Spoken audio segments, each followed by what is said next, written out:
The sun was a hammer that never stopped swinging. It beat down upon the broken spine of the territory, turning the red rock mesas into anvils that radiated a heat so intense it distorted the air itself. Nothing moved in the vast, shimmering distance except the heat haze, which danced like ghosts over the alkali flats. The sky was a pale, bleached blue, stripped of all color by the ferocity of noon. High above, a single vulture circled in a slow, patient spiral, a black speck waiting for the land to claim its due. Elias Carter pulled the brim of his hat lower, squinting against the glare. The dust that coated his face was thick enough to crack when he frowned. He rode a roan mare that had seen better years, her coat dull with sweat and grit, her head bowing low as she picked her way through a tangle of thorny mesquite and cholla cactus. The leather of his saddle creaked, a dry, rhythmic protest that was the only sound in the dead silence of the canyon. He was a man built of hard angles and scar tissue, 32 years old but carrying the weight of 50 in the lines around his eyes.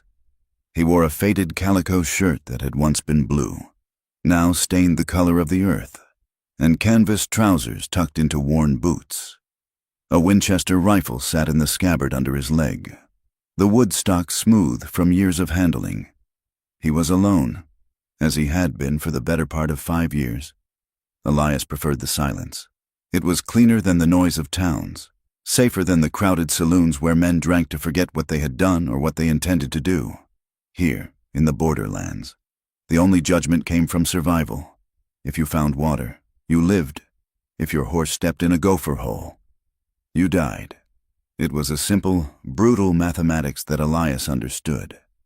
He was tracking a mule that had wandered off from his cabin 2 days prior, a stubborn animal that represented a significant portion of his net worth.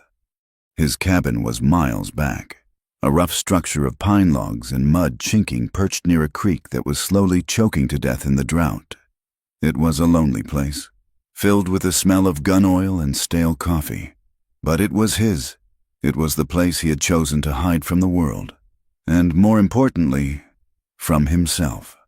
As the mare stepped over a jagged ridge of limestone, Elias paused, his gaze drifting toward the distant mountains that rose like jagged teeth against the horizon.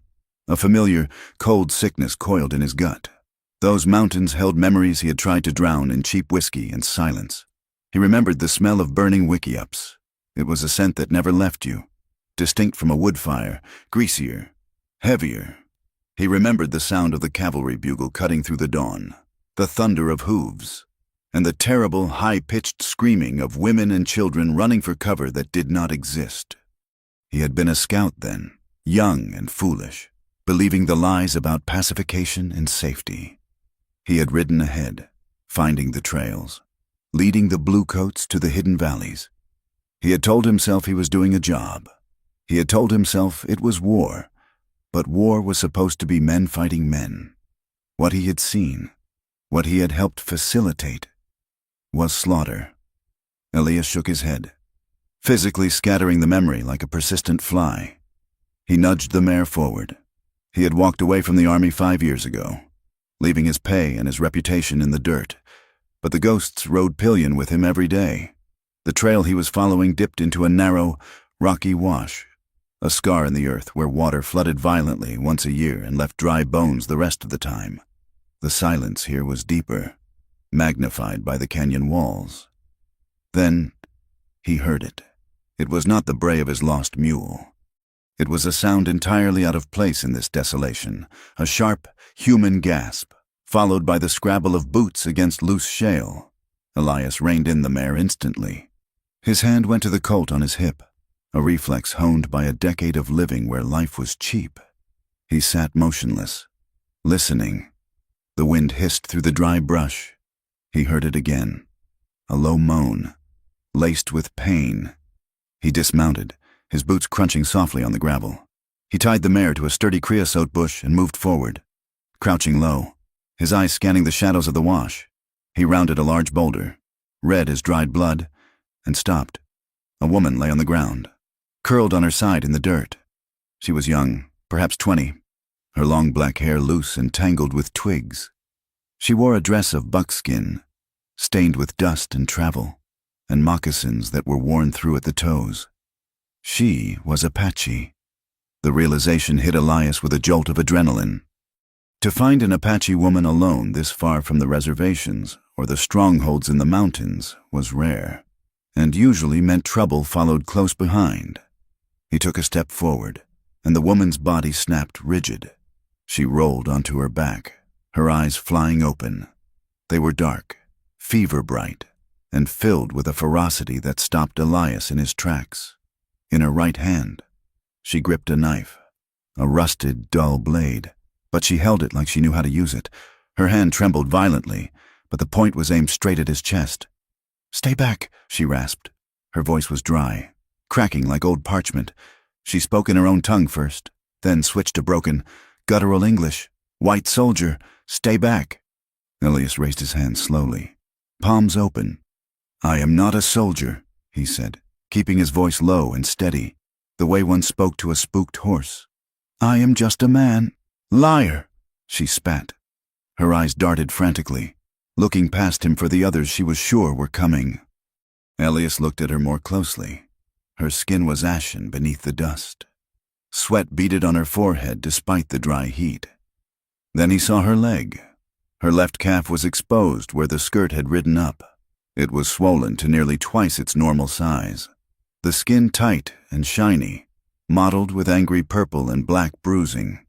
2 distinct puncture wounds, weeping dark fluid, marred the flesh just above the ankle. "Rattlesnake?" Elias said. The word hung heavy in the air. The woman, Nalin, let out a shuddering breath. Her arm wavered, the knife dipping. She tried to push herself up, to crawl away from him, but the movement sent a spasm of agony through her body. She cried out, a raw sound of defeat, and collapsed back into the dirt. Elias looked at the sky. It was past noon. The bite looked hours old. The poison was already working its way through her blood, cooking her from the inside out. If he left her, she would be dead before sundown. The coyotes would find her tonight. He looked at the knife she still clutched. He looked at the fierce hatred in her eyes, a hatred born of the same history that haunted his nightmares. If he touched her, if he helped her, and her people found him, they would likely kill him before he could speak. To the Apache, a white man bending over a helpless woman meant only one thing. But then she looked at him again. Her vision was clearly blurring, her eyes rolling slightly. But she blinked hard, fighting to keep him in focus, fighting to stay alive for one more second, one more breath. It was a stubborn, defiant will to survive that he recognized. It was the same thing that had kept him breathing after he had walked away from the army. He cursed softly under his breath. He could not leave her. "I am going to help you," Elias said, stepping closer. "No," she moaned, slashing the knife at the air. It was a weak, clumsy strike. Elias moved fast. He caught her wrist, his grip firm but careful. She thrashed, weak as a kitten, trying to bite him. But he twisted her arm gently until her fingers opened and the knife fell into the dust. He kicked it away. "Be still," he ordered. "You have snake poison in you. If you keep fighting, your heart pumps it faster. Do you want to die here?" Nalin stared at him, her chest heaving. The fight drained out of her, replaced by a terrifying, glassy vacancy. She slumped against the ground. Elias knelt beside her. He pulled a bandana from his pocket and uncorked his canteen, wetting the cloth. He wiped the dirt from the wound. She flinched, a hiss escaping her teeth, but she did not pull away. He drew his own knife, a sharp bowie with a bone handle. Her eyes widened, terrified, fixing on the blade. "I have to cut it," Elias said, meeting her gaze. "I have to get the poison out." He did not wait for permission. He grasped her calf, his hand large and rough against her skin. He made 2 quick, precise incisions over the puncture marks in the shape of a cross. Dark blood welled up instantly.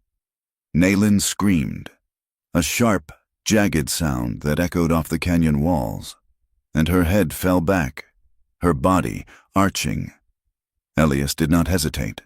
He bent his head and pressed his mouth to the wound, sucking hard, tasting the metallic copper of blood and the bitter taint of venom. He spat onto the ground.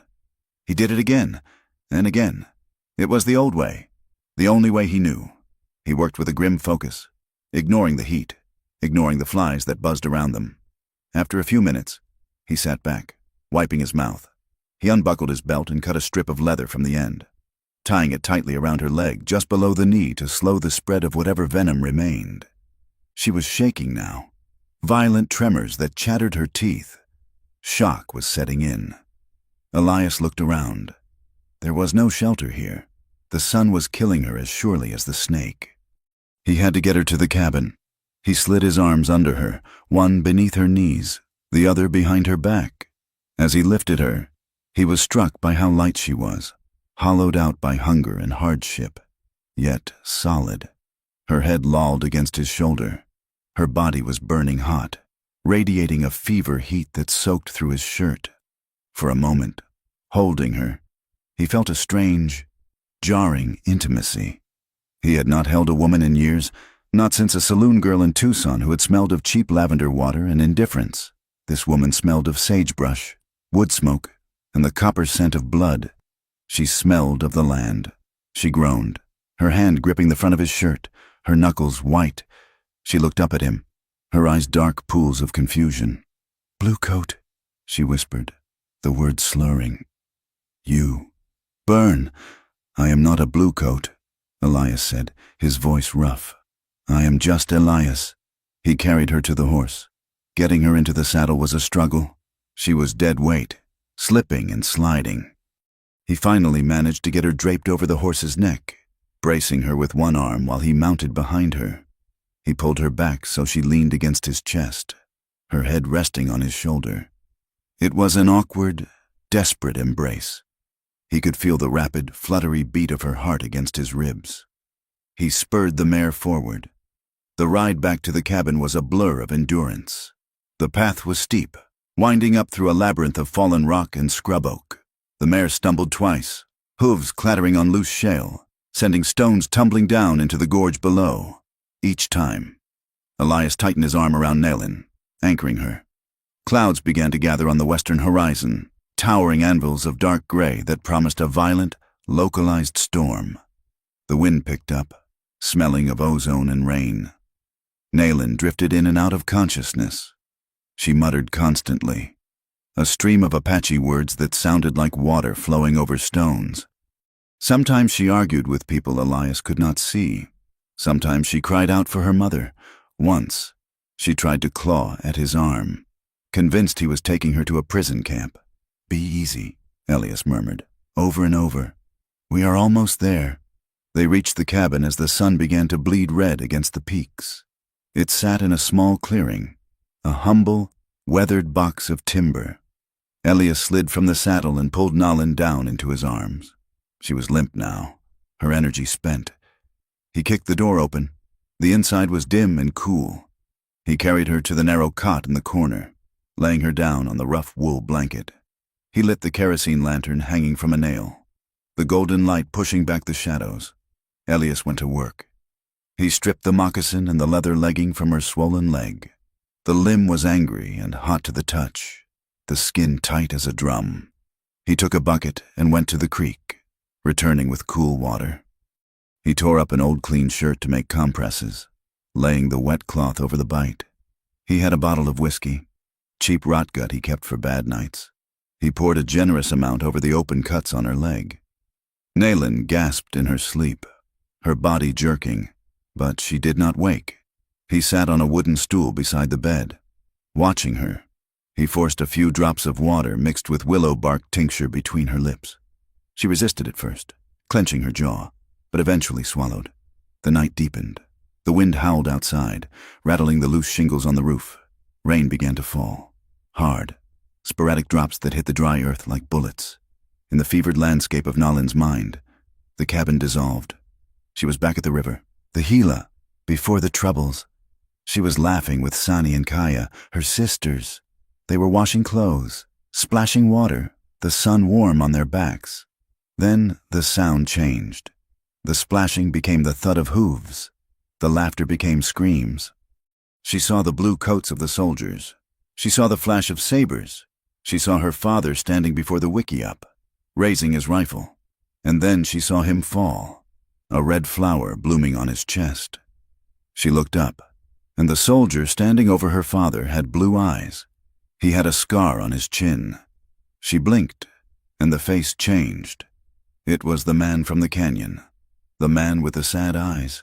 "Why?" she murmured, thrashing on the cot. "Why do you come?" Elias leaned forward, placing a fresh, cool cloth on her forehead. He heard the fear in her voice, understood enough of the tone to know she was reliving a nightmare. "I am here," he said softly. "You are safe. Safe," she mocked in her delirium. "No safe, only dead." Elias looked at his hands, resting on his knees. They were large, calloused hands, stained with her blood and the dust of the trail. Hands that had killed, hands that had saved. He wondered if the tally would ever balance. He did not sleep. He sat vigil as the storm broke overhead, thunder shaking the ground. He watched the rise and fall of her chest. He listened to the rain and the coyotes singing their hungry songs in the hills. He felt a strange, terrifying protectiveness over this woman who would likely kill him if she had the strength. It was a tenderness he had thought withered and dead inside him, like the dry creek bed outside. Dawn came gray and washed out. The rain had passed, leaving the world smelling of wet sage and wet earth. Naylin woke slowly. The pain in her leg was a dull, throbbing ache now, not the sharp fire of yesterday. She opened her eyes. Above her was a ceiling of wooden beams and sod, not the sky, not the curved poles of a wickiup. She turned her head. She saw a wood stove, a table with a tin cup, a saddle in the corner. Panic, cold and sharp, pierced through the fog in her mind. She was in a white man's house. She sat up too fast. The room spun. She scrambled backward, pushing herself into the corner of the cot, her back against the rough log wall. Her hand groped for her belt, for her knife, but it was gone. "Where is it?" she demanded, her voice a croak. Elias turned from the stove where he was stirring a pot. He held a wooden spoon. He looked tired, his eyes rimmed with red, a shadow of stubble on his jaw. "Your knife is on the table," he said calmly. Naylin's eyes darted to the table. The knife was there, too far to reach. "You stole me," she accused, her breathing shallow and fast. "You took me while I slept. My sisters will cut your heart out. I found you dying in a wash," Elias said, his voice flat. "A rattler bit you. Do you remember?" Naylin paused. The memory flickered, the buzzing sound, the strike, the fire in her leg, the man finding her. "I remember," she said guardedly. "You should have left me and let you die. Better to die than be a prisoner." Elias turned back to the stove. He poured coffee into a tin cup and ladled beans into a bowl. He walked over to the cot, moving slowly, making sure she saw his hands were full. He set the food and drink on a stool within her reach, then backed away to the other side of the room, leaning against the doorframe. He pushed the door wide open. "Look," he said, gesturing to the open land outside. "No bars, no lock. You are not a prisoner. If you can walk, you can leave, but you won't make it a mile on that leg." Naylin looked at the open door. The freedom was there, tantalizing. She looked at her leg. It was bandaged neatly with white cloth. She tested it, moving her ankle. Pain shot up her shin, but it was bearable. The swelling had gone down. She looked at the food. The smell of the beans and bacon fat made her stomach cramp with hunger. She reached for the bowl, watching him over the rim as she ate. She ate like a wolf, quick and desperate. She drank the coffee, the hot liquid scalding her throat. When she was finished, she wiped her mouth with the back of her hand. She studied him. He stood still, watching the morning light on the mountains. He did not look like the ranchers who shot at her people for sport. He did not look like the gold seekers who dug up the earth like maddened badgers. "You move like a soldier," she said suddenly. Elias stiffened. He did not turn around. "You know how to bandage a wound," she continued, her voice gaining strength. "You have a repeating rifle. You ride an army saddle. I bought the saddle." Elias said, "You walk like one. You stand like one. Were you a bluecoat?" Elias turned slowly. He looked at her, and for a moment, Naylin saw a profound, crushing weariness in his face. It was the look of a man who had walked a long way carrying a heavy stone. I was a scout, he said, for the 3rd Cavalry. Nayland recoiled as if he had slapped her. Her lip curled. A scout. The eyes of the enemy. The betrayer who leads the wolves to the flock. I knew it, she hissed. You are a killer of women. I was a scout, Elias repeated, his voice hard. I tracked. I found water. I found trails. But I saw what they did 5 years ago at Sibicu. I saw what they did to the winter camp there, and I took off my coat and I walked away. I haven't touched the army since. He looked down at his boots, his jaw clenched tight. I am sorry for what happened to your people. I cannot change it, but I am not that man anymore. Nayland stared at him. She wanted to hate him. It would be easier to hate him, but she saw the shame in him. It was a living thing, eating him from the inside. She had seen that look before, in the eyes of her own people who had done terrible things to survive. I must go, she said abruptly. You can't walk, Elias said. I must go. My sisters. If I do not return, they will think the worst. They will come hunting.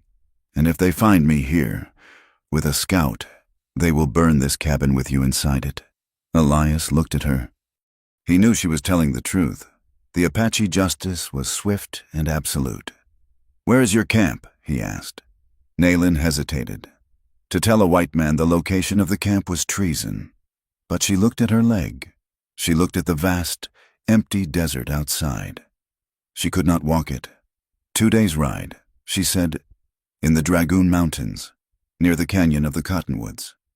Elias nodded. He pushed off the doorframe. I will take you. You? She laughed.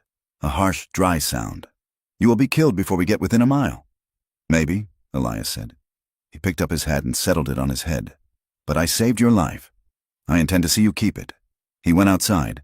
Nayland listened to him working. She heard the chop of an axe, the dragging of poles. An hour later, he returned. He had constructed a travois, 2 long poles lashed to the saddle of his mare, with a blanket stretched between them to form a drag sled. It was the best way to move an injured person over rough ground. Come on, Elias said. He helped her stand. She leaned heavily on him, her arm over his shoulder. Again, the contact was electric, uncomfortable. Her hip pressed against his thigh. He could feel the heat of her skin through her dress. He kept his face neutral, staring straight ahead, but his heart hammered against his ribs. He settled her onto the travois. He tied his canteen to the frame so she could reach it. He mounted the mare. They set out into the blinding light of mid-morning. The desert stretched out before them, a landscape of thorns and beauty. Indifferent to their struggle, the journey was slow. The travois scraped and bumped over the rocks. Elias rode with his rifle across his lap, his eyes scanning the horizon for trouble. Apache raiding parties, army patrols, or bandits. They did not speak much. The silence between them was thick, weighted with the things they could not say. Nayland watched his back. She watched the way he sat in the saddle, the way he scanned the hills. She hated what he had been. She hated the uniform he had once worn. But she watched him give her the last of the water when the sun was high. She watched him stop to check the lashings on the travois, his hands gentle as he adjusted the blanket near her injured leg. When the mare stepped over a deep rut, Nayland slid slightly, and Elias reached back instinctively to steady the poles. His hand brushed her shoulder. He pulled it back as if burned, his neck flushing a deep red beneath the tan. Nayland saw it. She saw the flush. She saw the way he avoided looking at her directly, not out of disrespect, but out of a shy, awkward awareness. He is lonely, she thought, surprised by the insight. He is a wolf with no pack. She shifted her leg, wincing. The pain was there, but she was alive. She looked at the back of the white scout who was risking his life to return her to a people who would likely kill him. Why? She whispered to the wind, so low he could not hear. The sun began its long descent, painting the world in shades of violet and bruised orange. They moved on, a tiny speck in the immense, unforgiving wilderness, bound together by a debt of blood and a strange, growing gravity that neither of them understood. The canyon appeared out of the wasteland like a mirage, a sudden, violent slash of green in a world composed entirely of burnt sienna and dust. Elias Carter saw the tops of the cottonwood trees first, their leaves shivering in the wind, a vibrant, shocking emerald against the red rock walls. The scent of water hit him a moment later, cool, sweet, and laden with the smell of wet mud and willow bark. It was a smell that promised life, but as they drew closer, another scent drifted on the breeze. Wood smoke. Elias tightened his grip on the reins. The mare, sensing the water, picked up her pace, her hooves clattering on the loose shale of the descent. Behind him, the travois scraped and bumped, the long poles groaning against the stone. Naylin lay silent on the blanket. She had been drifting in and out of a doze for the last few miles, exhausted by the pain and the relentless sun. But as the shadow of the canyon walls fell over them, he saw her stiffen. Her eyes opened, dark and alert. She was home, and Elias was walking into the lion's den. He kept his Winchester sheathed. To touch it now would be a death sentence. He kept his hands high on the pommel of the saddle, visible and empty. He sat tall, refusing to slump, though his back ached from days of riding and the tension coiled in his gut was tight enough to snap a rib. They reached the canyon floor. The temperature dropped 10 degrees instantly. A thin stream, no wider than a wagon wheel, cut through the center of the sandy wash, flanked by the massive cottonwoods. Wickiups, dome-shaped dwellings of brush and canvas, were scattered along the bank, blending so perfectly with the landscape that Elias did not see the first one until he was nearly on top of it. Horses nickered from a makeshift corral of mesquite branches. A dog barked, a sharp, jagged sound that echoed off the cliffs. Then the silence broke. It did not happen gradually. One moment, Elias was riding through a quiet village. The next, the earth seemed to spawn warriors. They rose from behind rocks, dropped from the low branches of the trees, and emerged from the brush with a terrifying fluidity. A hand grabbed the bridle of his mare, jerking the animal's head down. Before Elias could react, strong hands gripped his coat and his belt. He was wrenched from the saddle with violent force, hitting the hard-packed earth with a bone-jarring thud. Dust filled his mouth. He tried to scramble up, instinct screaming at him to fight, but a heavy boot slammed into his back, pinning him flat. He felt the cold, unmistakable bite of a knife blade against the skin of his throat.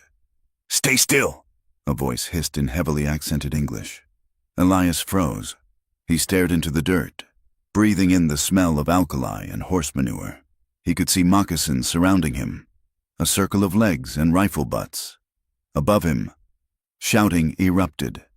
It was a chaotic mix of Apache and English, angry and sharp. He heard the travois being inspected, the rustle of the blanket. Then he heard Nalin's voice. It was weak, strained by her injury, but it carried a whip crack of authority that cut through the noise. "Stop!" she cried out in her own tongue, then repeated it in English for his benefit, or perhaps to make sure he understood she was pleading for him. "Do not kill him." The pressure of the knife against Elias's throat did not ease.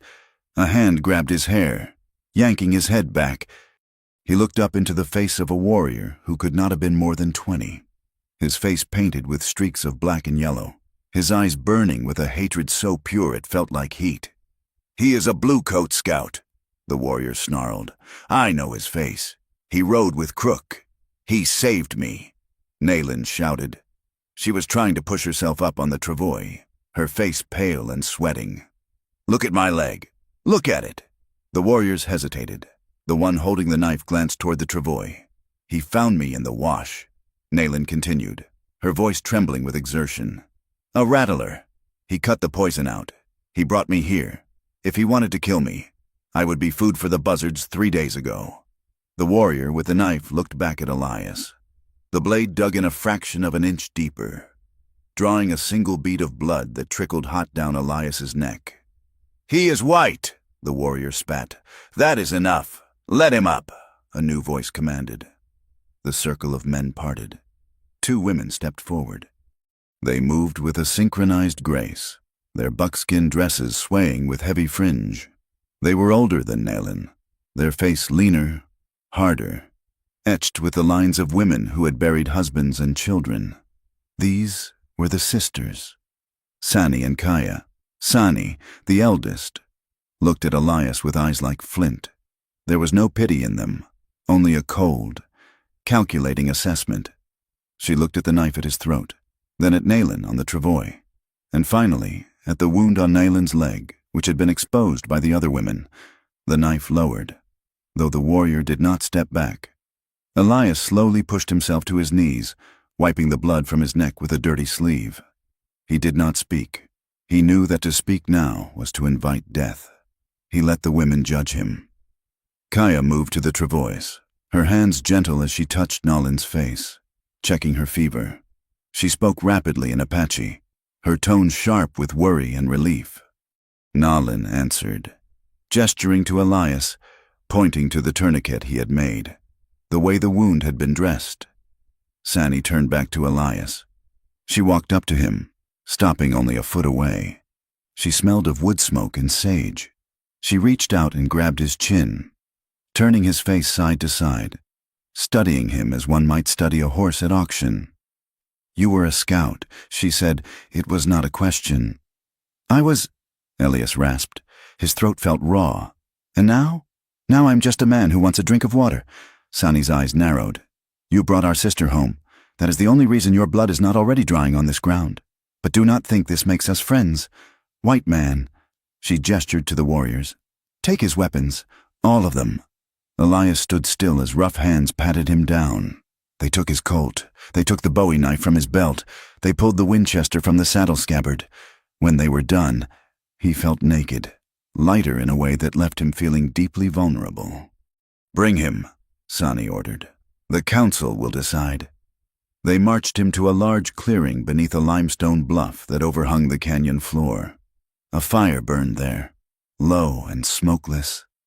Several older men sat on woven mats, their faces like weathered leather, their eyes dark and unreadable. These were the elders, the memory keepers of the band. Nayland was carried to the edge of the circle, the medicine man, a stooped figure draped in a blanket decorated with hawk feathers, knelt beside her. He unwrapped the bandages Elias had applied. He examined the cross-cut incisions, smelled the wound, and tasted the skin near the bite. He stood up and spoke to the council. His voice was a low rumble. He gestured to the north, to where the snakes bred in the rocks, and then pointed to Elias. Sani translated, her voice flat. "He says the bite was deep. A grandmother snake. He says the cutting was done well. The poison is gone. You saved her life." A murmur went through the council. To save a life created a bond, a spiritual tether that could not be easily severed. The chief, a man named Cochise, not the great legend, but a cousin who bore the name with heavy dignity, looked at Elias. "Why?" the chief asked in English. Elias met his gaze. "I could not leave her to die, even though she is Apache, because she is human." Elias said. The chief studied him for a long time. The silence stretched, thin and taut. Finally, the chief nodded once. "A life for a life." The chief said, "You have given us back a daughter. We will give you your breath, but you cannot leave." Elias blinked. "Why?" "Because you have seen this place," Sani interjected. "Stepping into the circle, you know the trail, you know the water. If we let you go, you could sell that knowledge to the soldiers or the miners." "I gave my word. I am done with that," Elias said. "The word of a white man is like the wind," Sani said bitterly. "It changes direction when the storm comes. No, you stay. You stay until we decide you are not a danger. You stay and you work. You owe a debt to the spirits for the blood you spilled in the past. You will pay it with sweat." "What kind of work?" Elias asked. Sani pointed to the horses, to the wood piles, to the heavy water skins. "Women's work," she said, a flicker of dark humor in her eyes. "You saved her. Now you will serve the camp that she belongs to." Elias looked around the circle. He saw the warriors' hands resting near their knives. He saw Nayland, watching him with wide, anxious eyes. He saw the trap closing, but he also saw the logic in it. He was alive. "I accept," Elias said. The days that followed were a blur of exhaustion and grit. They stripped him of his dignity as efficiently as they had stripped him of his guns. He was given a corner of the camp to sleep in, a patch of dirt near the corrals with no shelter but a thin, rough wool blanket. He woke before dawn, the cold seeping into his bones. The canyon floor was freezing at night, the temperature plummeting as soon as the sun vanished. He would shiver, his teeth chattering, until the first rays of light hit the red rock walls. His labor began immediately. Sani was a relentless taskmaster. She pointed to the empty water skins, made of buffalo bladder and canvas, and then to the stream.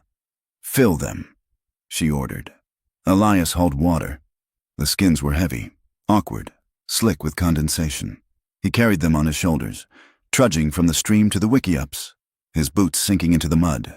His back ached, his old scars pulling tight with every step. The warriors watched him as they sharpened their arrows or oiled their rifles, their eyes filled with amusement and contempt. To see a white man, a former scout, doing the work of a camp drudge was a sweet victory. Naylin watched him, too. She lay on a bed of woven mats outside her sister's wickiup, her leg propped up on a bundle of furs. She was healing, her strength returning day by day, but she was forced to rest. She watched Elias chop wood, the axe rising and falling with a steady, rhythmic thud. She saw the sweat soak through his shirt, turning the fabric dark.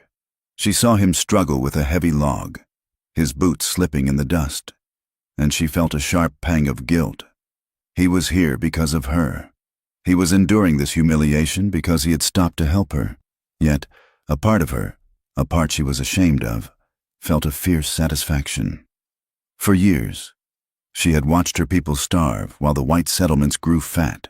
She had watched her men broken by labor in prison camps, to see the tables turned, to see a white man forced to understand the weight of survival in this land.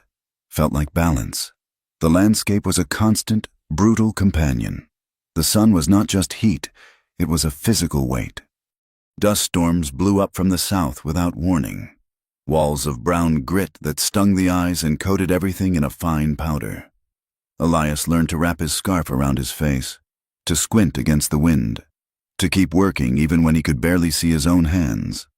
Survival here was not about conquest. It was about cooperation.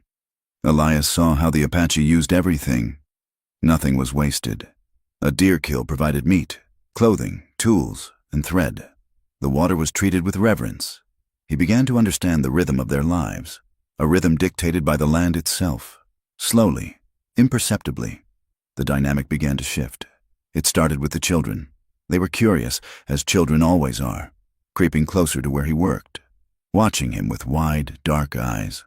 They threw stones near him, testing his reaction. Elias ignored them, continuing to repair a section of the corral fence. One afternoon, a small boy, no more than 6, sat crying near the stream. In his hands, he held a toy bow. The wood snapped in two. He looked at Elias with tragic devastation.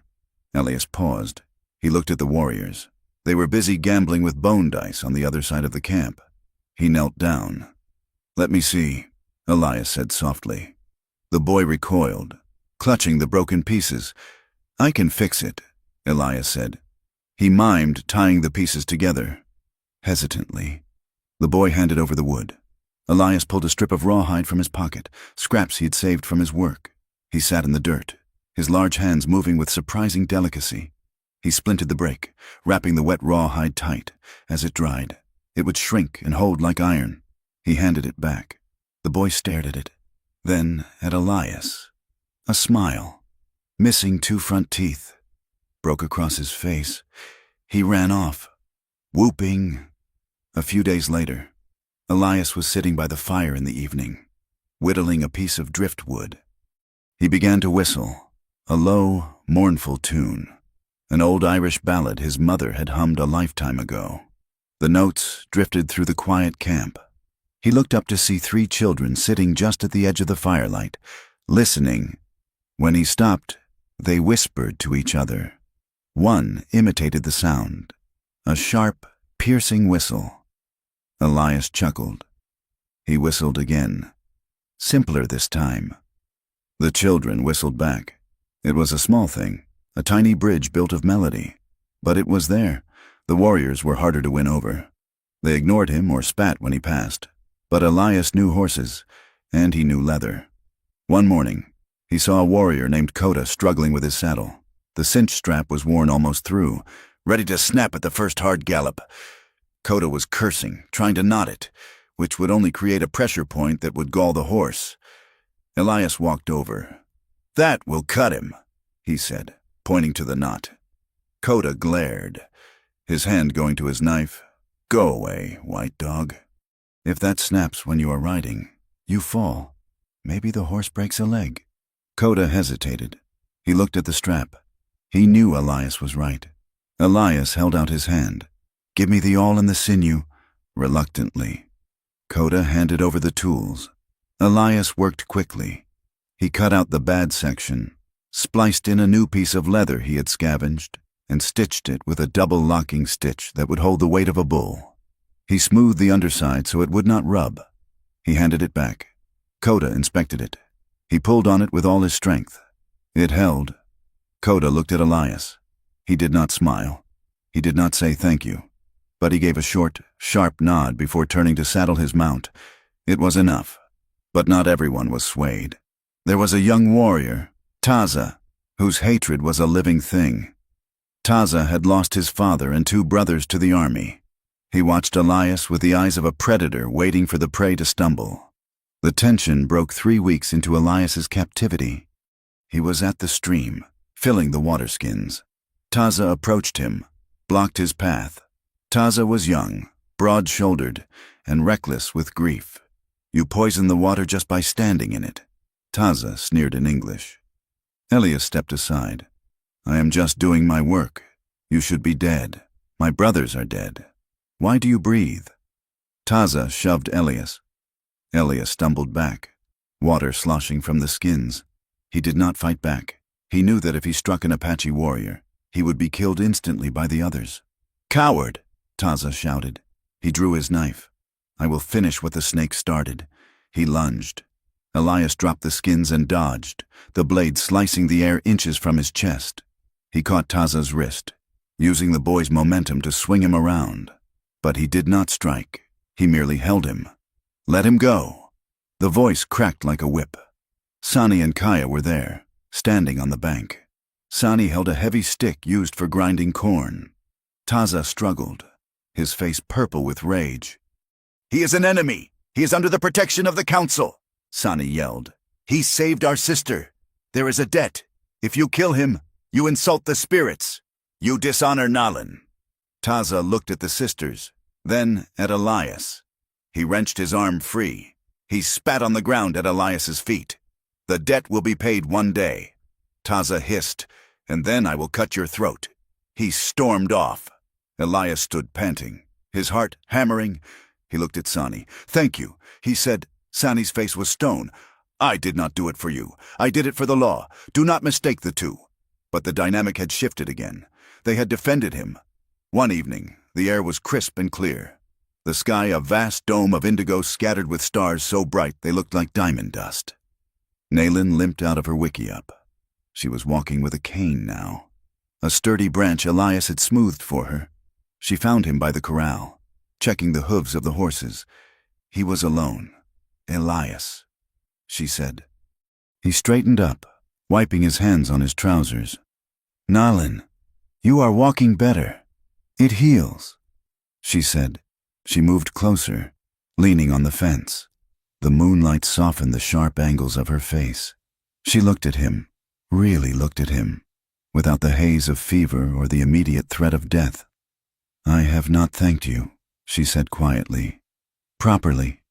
For the water. For the wood. For the saddle.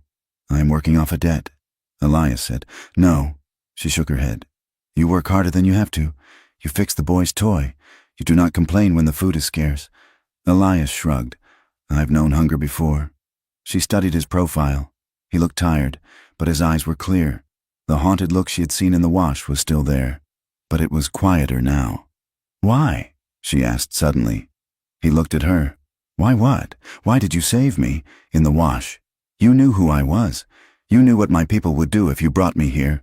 Most white men would have ridden past. Some would have finished the snake's work." Elias looked up at the stars.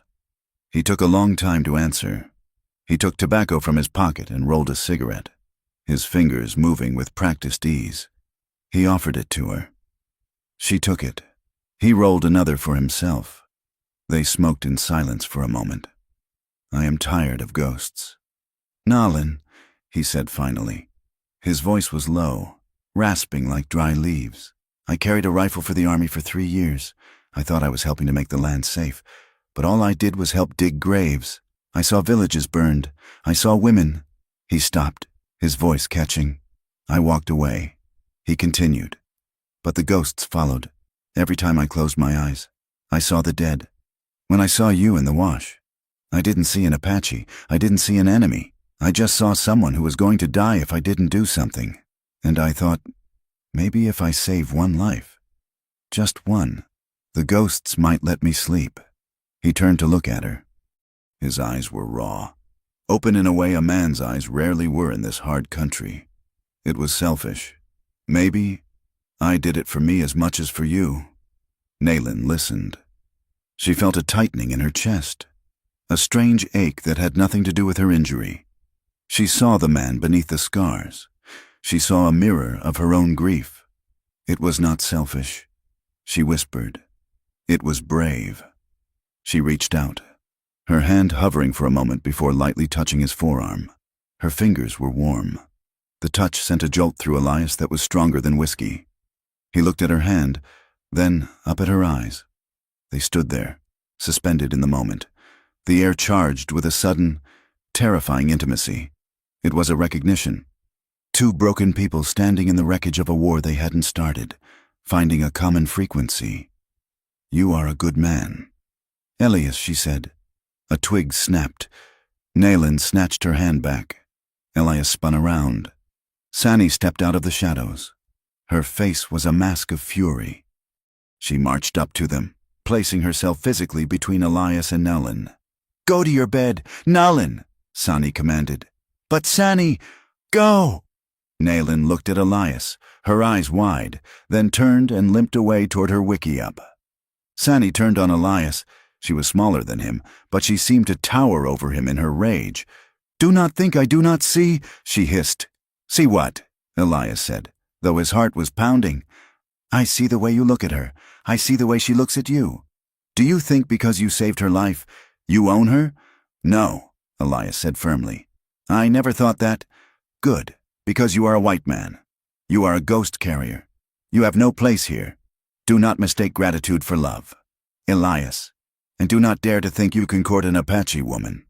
She stepped closer, her voice dropping to a lethal whisper. "If you ever speak of marriage, if you ever try to claim her, you will not just have to work. You will have to prove yourself worthy before the whole tribe. You will have to bleed. Do you understand?" "I understand," Elias said. Sani glared at him one last time, then turned and vanished into the dark. Elias stood alone by the corral. The word hung in the air. Marriage. He hadn't thought it. He hadn't allowed himself to think it.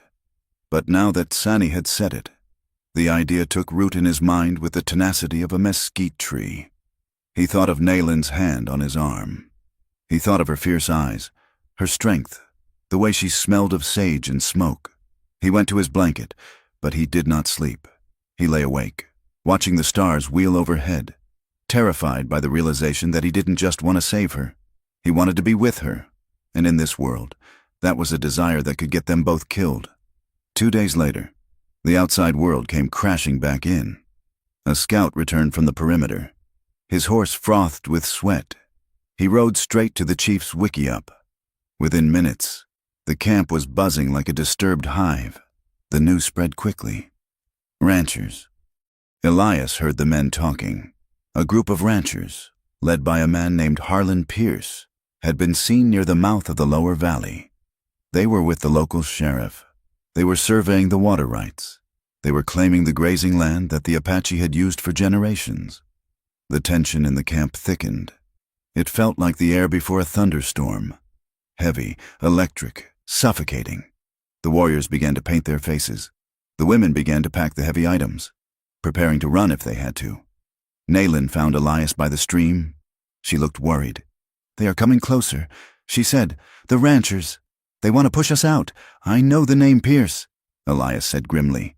"He's a hard man. He thinks this land is his by divine right." "The elders are arguing," Naylin said. "Some want to fight. Some want to run deeper into the mountains." "What do you want?" Elias asked. "I want to stop running," she said, her voice fierce.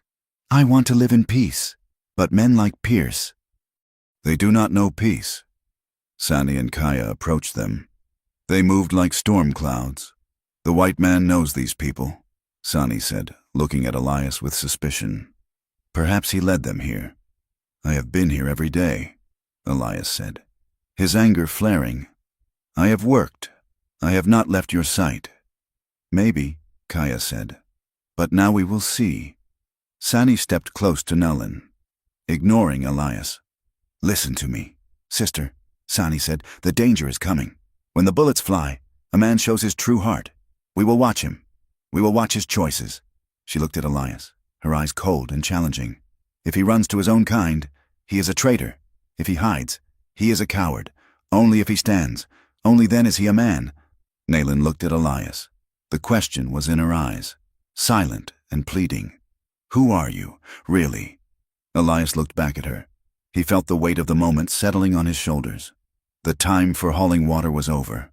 "I am not going anywhere," Elias said to the sisters. "We will see," Sani said. She turned and walked away, leaving Elias and Naylin standing in the gathering dusk, the wind rising around them, carrying the scent of dust and coming war. The dust signaled the return of the scouts long before the sound of their hoofbeats reached the canyon floor. It rose in a thin, choking pillar against the violet-bruised sky of late afternoon, a warning flag that every soul in the camp knew how to read. By the time the three riders guided their blown horses down the scree slope and through the cottonwoods, the elders were already gathering by the central fire, their face set like stone. Elias Carter stood near the edge of the circle, his axe resting against a stump. He wiped sweat from his brow with a rag that was gray with grime. He had been splitting firewood for 4 hours, his back aching with a dull, rhythmic throb that he welcomed. Pain was simple. Pain was honest. What was happening in the council circle was neither. The lead scout, a scarred warrior named Chayton, slid from his horse. He did not look at his family. He looked straight at the chief. "They are at the river," Chayton said, his voice flat and carrying the weight of bad news. "How many?" the chief asked. 12 men, surveyors. They carry the brass instruments and the long chains. They are driving stakes into the earth. Soldiers, 4 bluecoats riding guard, but the rest are men from the town, ranchers, miners." A murmur went through the gathered crowd, a sound like dry leaves skittering over rock. Surveyors meant maps, maps meant claims, and claims meant that the white world had decided this canyon, this last refuge of water and shade, was no longer Apache land. It was property. Elias felt the eyes of the sisters, Sani and Kaya, boring into the side of his head. He kept his face forward, watching the fire. The council erupted into argument. It was not the chaotic shouting of a mob, but the deep, resonant disagreement of men who knew that every choice led to death. "We must move," one elder said, his hands shaping the air. "We go deeper into the Mogollon Rim. The winter snows will hide us. And starve us?" another countered. "The game is scarce there. The children are already thin. If we run, we die slowly." "Then we fight," a young warrior shouted, striking his chest. "We go down to the river tonight. We cut their throats while they sleep. We burn their stakes, and bring the whole cavalry down on our heads," the chief said, his voice silencing the younger man. "If we kill surveyors, they will send a regiment. We are 30 fighting men. They are thousands." The silence that followed was heavy, suffocating in the heat. Elias stepped forward. He did not ask permission. He simply moved into the light of the fire. The warriors bristled, hands going to knives, but Naylin, sitting on a buffalo robe with her legs stretched out, raised a hand. "Let him speak," she said. Elias stopped a respectful distance from the chief. He took off his hat, holding it in both hands. "I know the men who sent those surveyors. Elias said. The chief looked at him. You know them? I know the town. Elias corrected himself. Banton. It is a cesspool of cattle money and bad whiskey. But the man driving those stakes is Harlan Pierce. A ripple of recognition went through the crowd. The name Pierce was known. It was a name spoken in curses. Pierce is not just a rancher. Elias continued, his voice steady. He is a man who believes he is doing God's work by clearing this land. He does not want the water for cattle alone. He wants the land empty. He has the local sheriff in his pocket, a man named Grady. Grady is weak. He drinks his courage from a bottle and does whatever Pierce pays him to do. And the soldiers? The chief asked. Captain Miller, Elias said. He commands the outpost near Banton. He is a by-the-book man. He cares nothing for justice, only for orders. If Pierce convinces him that you are a threat, Miller will ride against you without a second thought, but he will not act without cause. Sani stepped into the circle, her face twisted in a sneer. He speaks of them as if they are his brothers, she said, spitting on the ground near Elias's boots. He seeks to protect them. He wants us to be afraid, so we will run, and his people can take the water. I'm telling you how they think, Elias said, turning to face her. If you attack the surveyors, you give Pierce exactly what he wants. He wants a massacre. He wants a reason to demand the army wipe you out. If you kill those men, you sign the death warrant for every child in this camp. Sani glared at him, but she did not speak. The truth of his words hung in the air, bitter and undeniable. Then what do we do? The chief asked. We need to know what they are planning, Elias said. We need to know if the army is truly backing Pierce, or if he is bluffing. We need to know when they plan to move. We send scouts, Chayton said. Scouts can watch the river. Elias said. They cannot walk into the saloon. They cannot read the posters on the sheriff's wall. You need eyes inside the town. I will go, Nolan said. The camp turned to her. She struggled to stand, using her cane, her face pale but determined. You are wounded, Kaya said, moving to support her. You cannot walk the distance. I can ride, Nolan said. I speak their tongue. I know how they look at us. They see a woman with a limp. They see a beggar. They do not see a spy. I can go into the town. I can listen. It is too dangerous, the chief said. It is survival, Nolan insisted.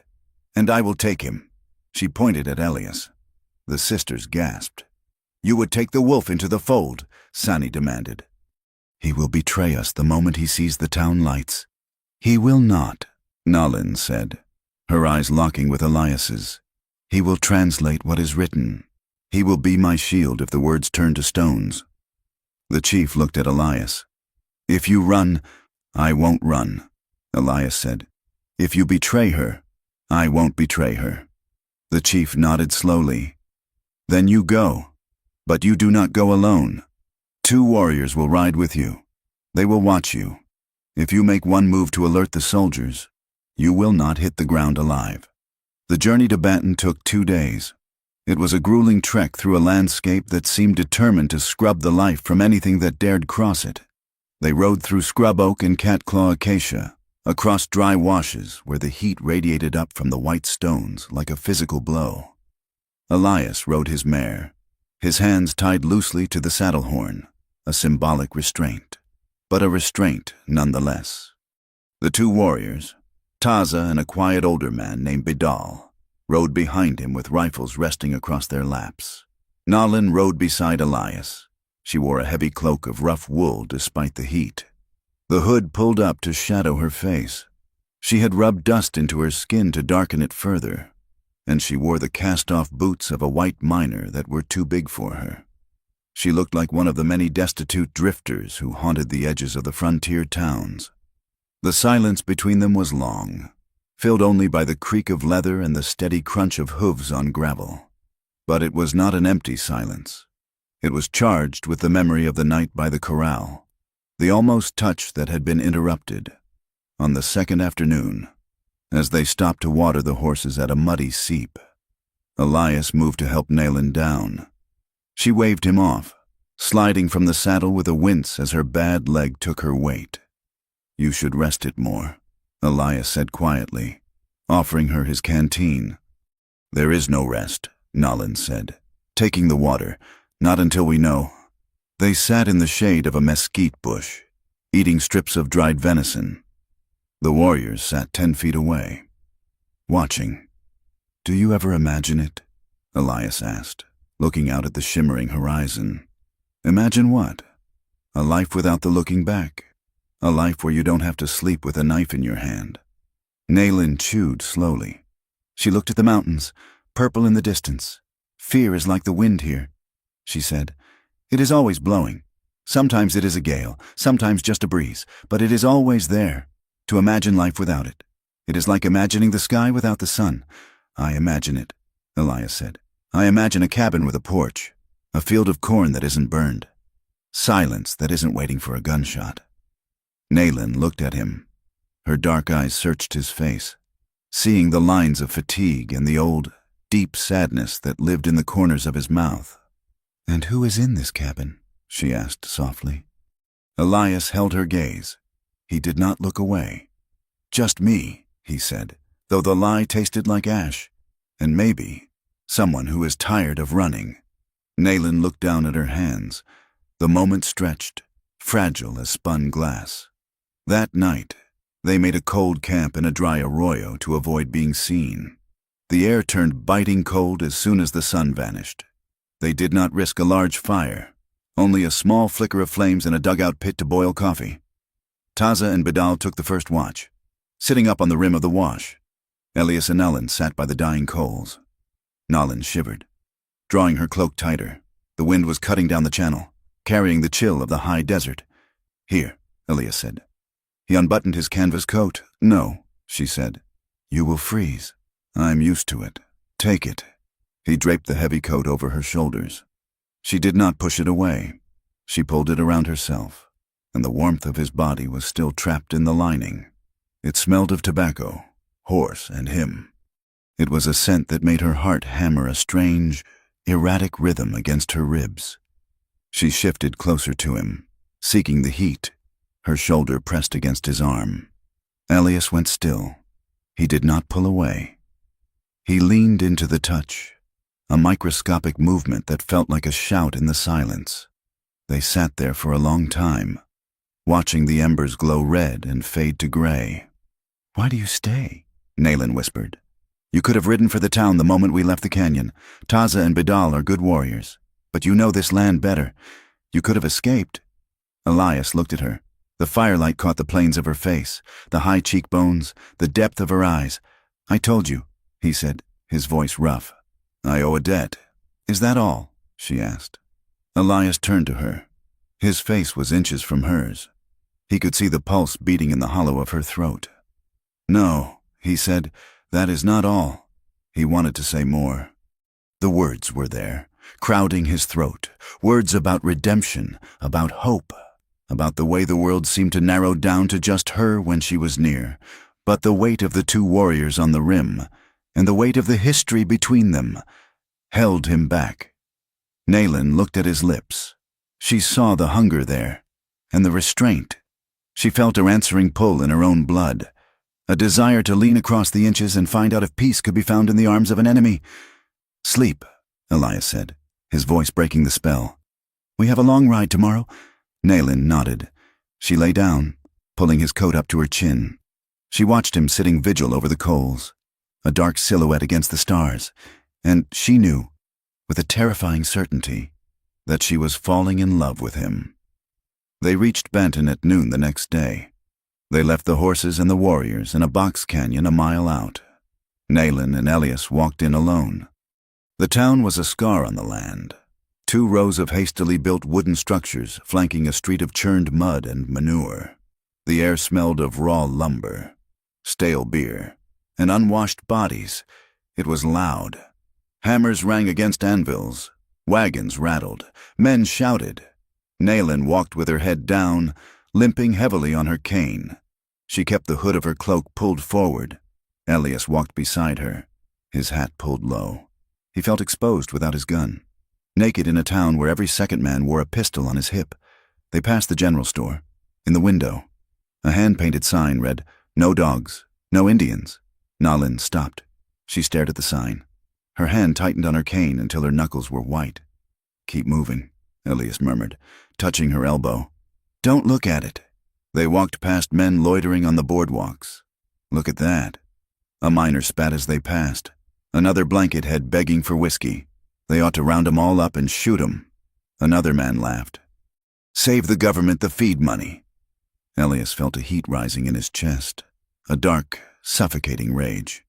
He saw Nalen's shoulders hunch, making herself smaller, absorbing the hatred as if she expected it. It shamed him. It shamed him that this was his people. It shamed him that he had once worn the uniform that protected this. They reached the saloon, a sprawling building with swinging doors and the tinny sound of a piano drifting out. "Wait here," Elias said. "Stand in the shadow of the water trough. Keep your head down. I am coming in," Nalen whispered. "No. If they see you in there, they'll throw you out or worse. I need to get close to the bar. I need to hear." Nalen hesitated, then nodded. She moved into the narrow alleyway between the saloon and the barber shop. Pulling her cloak tight, Elias pushed through the doors. The saloon was dim and smoky. Men stood 3 deep at the bar. He saw Harlan Pierce immediately. Pierce was a big man, broad as a barn door, wearing a suit that cost more than Elias made in 5 years. He was holding court at a corner table, a bottle of good whiskey in front of him. Sheriff Grady sat opposite him, looking nervous and sweating into his collar. Elias moved to the end of the bar, ordering a beer. He nursed it, turning his back to the room. Straining his ears, "Captain is hesitant," Grady was saying. "He needs provocation. Harlan, provocation is easy." Pierce's voice boomed. He wasn't even trying to whisper. "I've got boys ready to ride. We'll cut a few fences, maybe burn a shed or two. Blame it on the Apaches. Miller will have to act." "But a search party?" Grady asked. "We call it a search party." Pierce laughed. "But we're going hunting. Sheriff, we know they're in the canyon. We go in, we scatter them. If a few get shot resisting arrest, well, that's just the hazard of the frontier." Elias gripped his glass. His knuckles turned white. It was a setup. A sanctioned slaughter. He had heard enough. He needed to get Nalen and leave. He turned to go. As he pushed back through the swinging doors, he heard a commotion on the street. "Hey, let's see what's under that blanket." "Sweetheart." Elias' blood ran cold. He stepped onto the boardwalk. 3 cowboys, stinking of drunk sweat and cattle, had cornered Nalen near the water trough.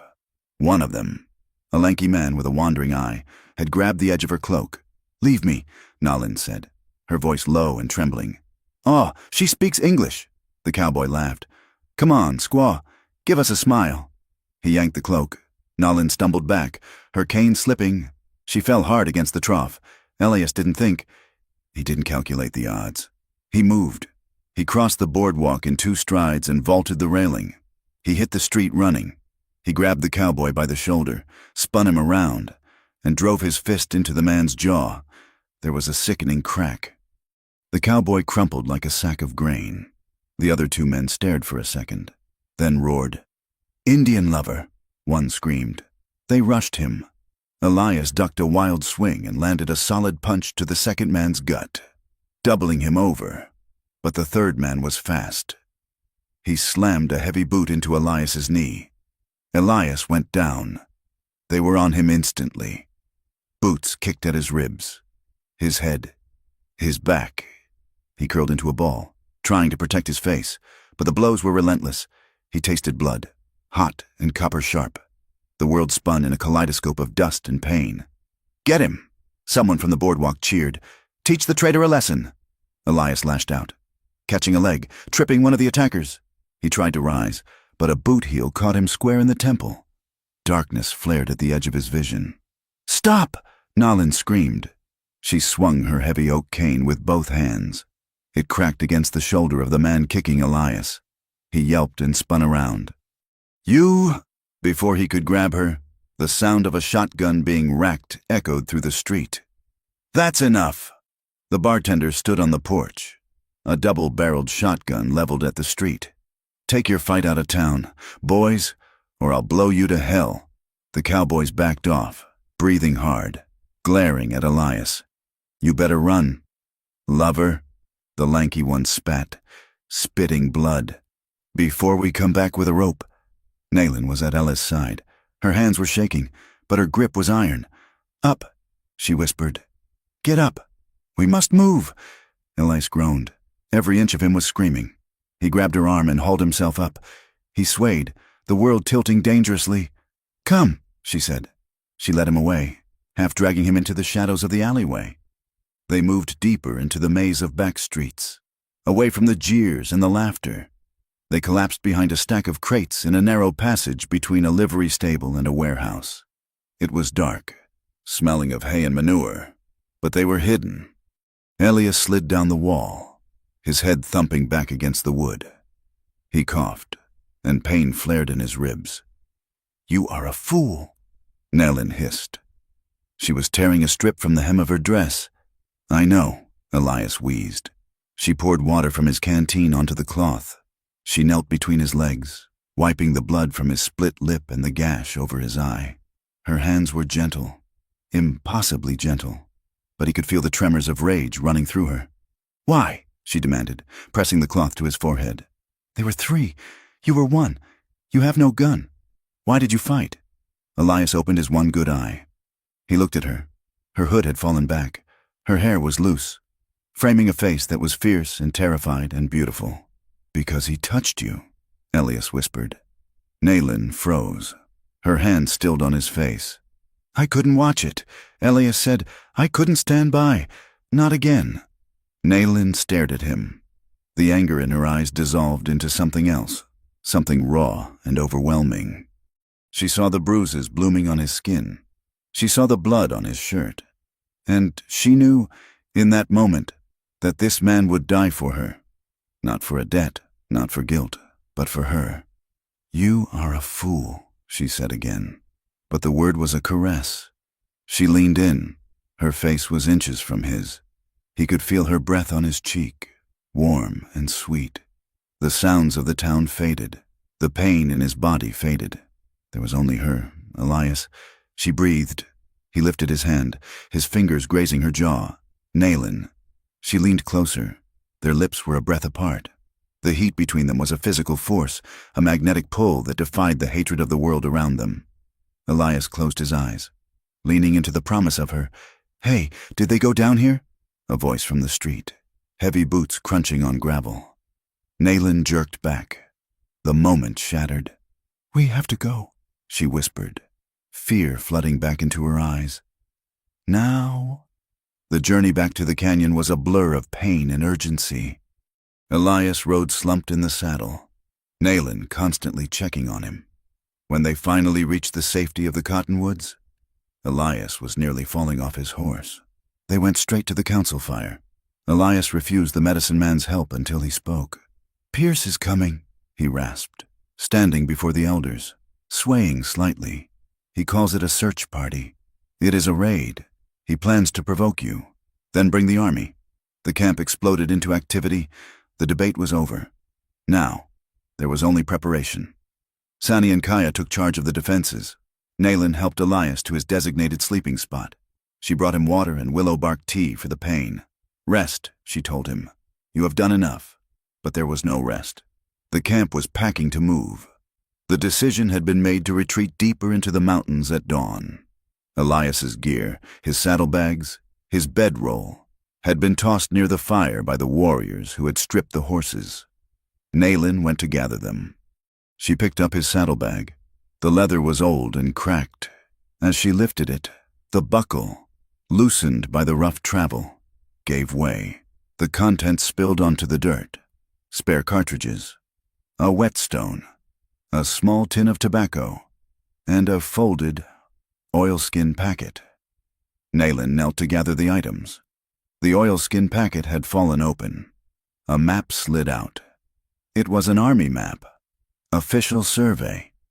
The paper was thick, creamy, covered in precise black lines and topographical markings. Naylin picked it up. She didn't mean to pry, but her eyes caught a familiar shape, the winding curve of a river, the jagged line of a ridge. It was the map of the Salt River Campaign. She looked closer. There were markings in red ink. X's marking encampments, arrows showing troop movements, dates. Her finger traced a line. August 12th, 1872. The red line moved up a box canyon. It circled a location. Target, winter camp. Nayland's blood turned to ice. The world seemed to stop spinning. August 12th, 1872. She remembered the heat of that day. She remembered the smell of the corn roasting.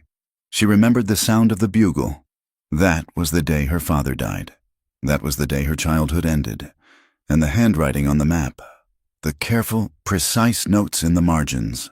Scout report confirms access via North Ridge. She looked at the bottom corner. Scout E. Carter. A scream built in her throat.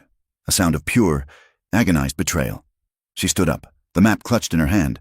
She walked to where Elias was sitting, drinking the tea. He looked up as she approached. He smiled, a bruised, weary smile. "Nayland." "Hi, liar!" she screamed. The sound tore through the camp. Everyone stopped. Sani and Kaya came running. Nayland threw the map at his chest.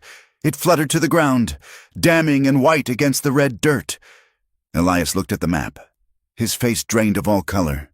He looked like a man who had been shot in the gut. "Nayland," he whispered. "You were there." Nayland shrieked, pointing at him, tears streaming down her face. "You led them! The Salt River! You led them to the winter camp!" Elias stood up slowly. He did not deny it. He could not. "I was a scout," he said, his voice hollow. "I told you. You did not tell me this. You did not tell me you were the one who showed them the path. You did not tell me you drew the map that killed my father." The camp was silent. The warriors moved in, their face dark with murder. "I didn't know it was your family," Elias said, his voice cracking. "I didn't know until I saw the scars on the chief, until I heard the stories. But you knew when you saved me. You knew when you sat by my fire." "Yes," Elias whispered. "I knew." Nayland stared at him. The love that had been blooming in her heart an hour ago curdled into a black, oily hate. She felt sick. She felt violated. She had let him touch her. She had almost kissed the man who had guided the bullet to her father's heart. "Get away from me," she choked out. "Nayland, please." "Do not speak my name," she screamed. "You are death. You are nothing but death." She turned away, sobbing, collapsing into Kaya's arms. Sani stepped forward. She picked up the map. She looked at it, then at Elias. Her eyes were not angry. They were something worse. They were final. "You brought ghosts to our door. White man," Sani said quietly. "You have eaten our food. You have breathed our air. And all this time, you had our blood on your hands." "I have tried to pay it back," Elias said, tears cutting tracks through the dust on his face. "I have tried. Blood does not wash away with water," Sani said.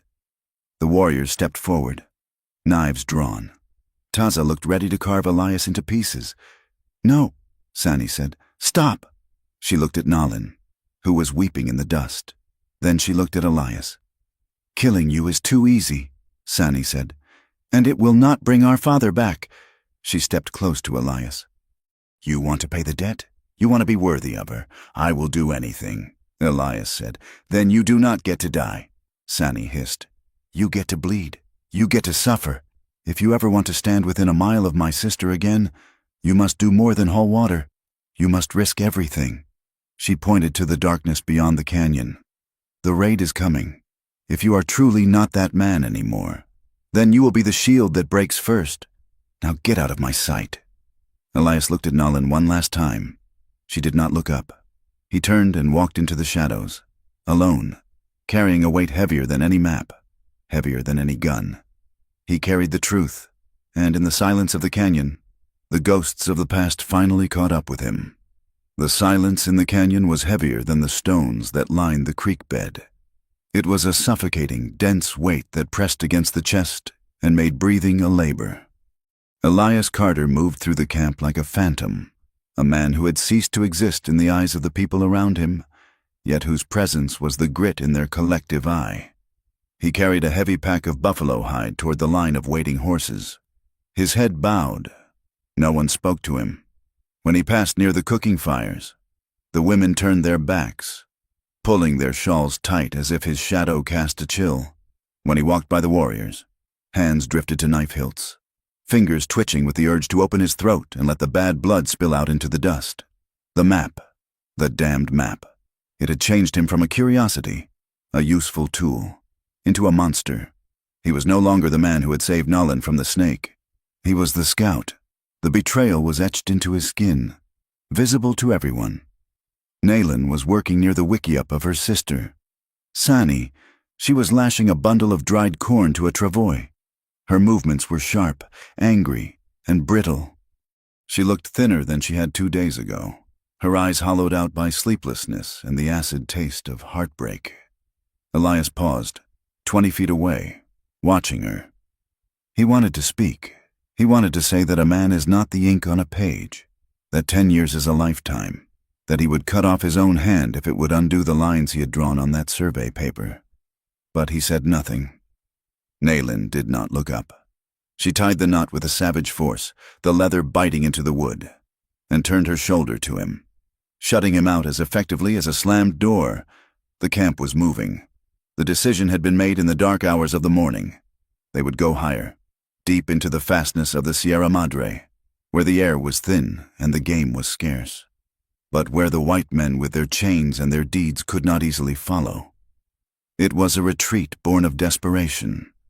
The sky above was a vast, blinding sheet of polished tin. The sun beat down, indifferent and cruel. The wind kicked up, swirling dust devils that danced across the canyon floor like restless spirits. Every gust felt like a warning, a whisper that time had run out. Elias secured the pack on a paint pony and wiped the sweat from his eyes. He scanned the horizon, a habit he could never break. He saw the dust first. It was not the thin, spiraling dust of the wind. It was a low, brown cloud, thick and purposeful, rising from the mouth of the canyon. "Dust," Elias said. The word was not loud, but in the tense silence, it carried like a gunshot. Taza, the young warrior who hated him most, looked up. He sneered. "It is the wind, white coward." "No," Elias said, his voice hardening. "It is horses, shod horses, many of them." The ground began to tremble. A moment later, the sound reached them, the heavy, rhythmic thunder of a gallop. "Riders!" A sentry on the ridge screamed, his voice cracking with panic. "They are here!" The camp exploded into chaos. Mothers grabbed children. Warriors scrambled for their rifles. The horses in the corral screamed and reared, smelling the fear. Elias ran toward the perimeter, ignoring the glares. He scrambled up a pile of fallen boulders to get a vantage point. They were coming fast, a column of 30 men. At the front rode Harlan Pierce, big and dark on a chestnut stallion, his long duster coat flapping behind him like the wings of a crow. Beside him rode Sheriff Grady, and flanking them were 6 uniformed soldiers, looking uncomfortable and dusty. Behind them was a ragtag posse of ranch hands and hired guns, men with hard faces and loose morals. They did not slow down. They did not come to parley. "Get to the rocks," Elias shouted, turning back to the camp. "Don't stand in the open! They are here to talk!" An elder shouted back, holding up a peace talisman. "They bring the soldiers. They are not here to talk!"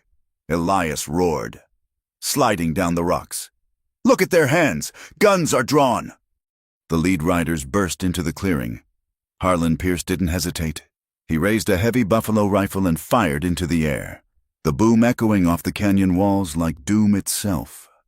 "This land is claimed by the territory of Arizona," Pierce bellowed, his voice struggling over the noise of hooves. "You are trespassing. Move or be moved." Before the echo died, a shot rang out from the posse, a nervous trigger finger or pure malice. It didn't matter. The bullet struck a cooking pot, sending it clanging into the fire. That was the spark. An Apache arrow flew from the brush, striking a rancher in the shoulder. The man screamed, and the world dissolved into gunfire. The canyon became a kill box.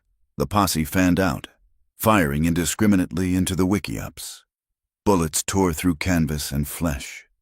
Elias threw himself behind a fallen log as the dirt erupted around him. He saw Taza standing in the open, trying to notch an arrow. A perfect target. "Move, you fool!" Elias shouted. He lunged, grabbing Taza's ankle and dragging him down just as a spray of buckshot shredded the air where the boy's head had been. Taza looked at him, eyes wide with shock, but Elias was already moving, crawling toward a better position. "Keep low," Elias yelled in English, then switched to the few Apache words he knew. "Naguno, Enju, go down." He saw Nalin. She was near the stream, her cane forgotten, trying to herd 3 terrified children toward a crevice in the rock wall. A rider, one of Pierce's hired thugs, spurred his horse toward them, swinging a lasso. Elias raised his head. He didn't have a gun. They had taken his Winchester days ago. He grabbed a stone the size of a grapefruit. He stood up, exposing himself to the fire. "Hey!" he screamed. The rider turned. Elias hurled the stone with all the strength in his scarred back. It struck the rider in the temple. The man slumped, sliding sideways from the saddle. Nalin looked up. She saw Elias standing amidst the whiz of bullets, weaponless, drawing fire to save them. For a split second, their eyes met, a connection of pure terror and recognition. Then she shoved the children into the crevice and threw herself in after them. The battle was brutal and short. The Apache were outgunned and caught unprepared. The soldiers, to their credit, fired mostly over the heads of the fleeing women. But Pierce's men had no such scruples. Old Kitchie, the storyteller who had held the history of the band in his mind, stumbled out of a burning wickiup. A bullet from a repeater caught him in the chest. He fell slowly, clutching the earth he loved, his white hair fanning out in the red dust. "No!" The scream tore from Nalin's throat. She was scrambling out of the crevice, her eyes fixed on something near the corral. Her little cousin, a boy of 7 named Chivato, had been cut off. He was running, crying, trying to reach his mother. "Chivato, run!" Nalin screamed. A rider swooped down. It was a man with a red beard, laughing. He didn't shoot the boy. He leaned down, his arm sweeping out like a hook. He grabbed the back of the boy's shirt and hauled him up onto the saddle. "Got one!" the man yelled. Another rider grabbed a teenage girl, dragging her kicking and screaming across the pommel of his saddle. A third man snatched a baby from a cradleboard, dropped in the panic. "Let them go!" Elias roared. He charged the red-bearded man. Grabbing at the horse's bridle, the rider kicked out, his heavy boot catching Elias square in the chest. Elias flew backward, the wind knocked out of him, landing hard in the dirt. He gasped, trying to rise, but the world was spinning. "That's enough." Captain Miller's voice cut through the din. "Fall back! We have cleared the area! Fall back!" It was a lie. They hadn't cleared anything. They had raided. They had stolen. Pierce signaled his men. They turned their horses, firing a last volley to keep the warriors' heads down. With the weeping children draped over their saddles, they thundered back down the canyon, leaving dust and death in their wake. The silence that followed was worse than the noise. It was a silence filled with the crackle of burning brush and the low, keening wail of a mother who had lost her child. Elias lay in the dirt, clutching his bruised ribs. He coughed, spitting bloody saliva. He pushed himself up to his knees. The camp was a ruin. 3 bodies lay on the ground. Old Kitchie, a woman named Asala, and a warrior Elias didn't know well. Nalin was kneeling in the dust where Chivato had been taken. She was rocking back and forth, her hands clutching the air, her face a mask of absolute devastation. Elias tried to stand. He took a step toward her. "Nalin." A hand struck him from behind. He went down again. Taza was standing over him, his face twisted with grief and fury. He held a war club. "You!" Taza screamed. "You brought them!" He kicked Elias in the stomach. Elias curled up, wheezing. "Spy! Traitor! You told them when to come! You told them we were weak!" Another warrior joined in, raining blows down on Elias's back and shoulders. The grief of the camp needed a target, and Elias was there. He was white. He was the enemy. He was the map maker. Elias did not fight back. He covered his head with his arms and took it. Maybe Taza was right. Maybe his presence was a curse. Maybe the map he had drawn 10 years ago had cursed this ground forever. "Kill him," a woman shrieked. "Cut his heart out. Taza raised the club for a killing blow. Stop! The command was not loud, but it had the weight of iron. Chief Cochise stood nearby, bleeding from a graze on his arm. He held a rifle. Stop, the chief said again. He is a dog, Taza yelled, tears streaking his face. He killed Kitchi. He gave our children to the White Devil. He fought. The chief said, I saw him. He pulled you from the bullet's path. Taza. He stoned a rider to save Nalin. He is pretending. Enough, the chief roared. We have enough dead to bury today. Do not add to it with murder. Tie him up. We will decide his fate when the mourning is done. Taza lowered the club, spitting on Elias one last time. He grabbed Elias by the collar and dragged him toward a cottonwood tree. They bound his hands behind his back with rawhide, tight enough to cut circulation, and left him there in the dust. The sun began to set, turning the blood on the ground black. Elias sat against the tree, his body a map of pain. He watched the Apache mourn. He watched them wrap the bodies. He watched the mother of the stolen baby cut her hair off with a knife, wailing at the sky. He looked for Nalin. She was sitting by the fire, staring into the flames. She looked shattered. The fierce, vibrant woman who had survived a snake bite was gone. In her place was something brittle, something that looked ready to turn to dust. She felt his gaze. She looked up. Her eyes were dry now, and cold. She looked at his bruised face, the blood matting his hair. She remembered him leaping in front of the rider. She remembered him dragging Taza down. But then she remembered the map. She remembered the red line leading to her father's death. She looked away. Hours passed. The moon rose, indifferent and white. Sani and Kaya approached the tree. They moved like ghosts. Sani held a knife. Elias tensed. He wondered if this was it, if they had come to finish what Taza started. Sani knelt. She did not cut his throat. She cut the rawhide binding his hands. Get up, she whispered. Elias struggled to his feet. His legs were stiff. He swayed, and Kaya put a hand on his arm to steady him. Her touch was not gentle, but it wasn't violent either. Come, Sani said. They led him away from the main fire, into the shadows of the cliff face. Nalin was there, standing with her back to the stone. She did not look at him. You are still alive. White man, Sani said, her voice low. Because the chief is wise, Elias rasped. Because we need you, Sani corrected. Elias wiped blood from his mouth. Need me? You hate me. Yes, Sani said simply. We hate what you were. We hate what you brought. But hate does not bring back children. She stepped closer, her dark eyes boring into his. Harlan Pierce has them. He has taken them to his ranch, or to the town. He will sell them, or keep them as servants. He thinks he has won. He thinks we are broken. What do you want me to do? Elias asked. Sani pointed south. You know him. You know his ranch. You know the white man's world. We cannot ride into Banton without starting a war that will kill every one of us. But a small group, a group led by a man who knows the trails, who knows how to talk to soldiers. You want me to lead a rescue, Elias said. I want you to bring them back, Sani said. She looked at Nalin, then back to Elias. You said you wanted to pay your debt. You said you wanted to be worthy. Words are wind. Elias, blood is heavy. This is a suicide mission, Elias said. Pierce will have guards. The army is nearby. Yes, Kaya said. It is likely you will die. And if I die? Elias asked. Then you die doing something right, Sani said. And maybe, if the spirits are kind, you will wash some of the red from your soul before you go. Elias looked at Nalin. She was finally looking at him. Her face was unreadable, a mask of pain and conflict. Why should I trust you? Nalin asked, her voice cracking. You drew the map. Elias took a step toward her. He ignored the sisters. I drew the map, he said softly. I cannot change that.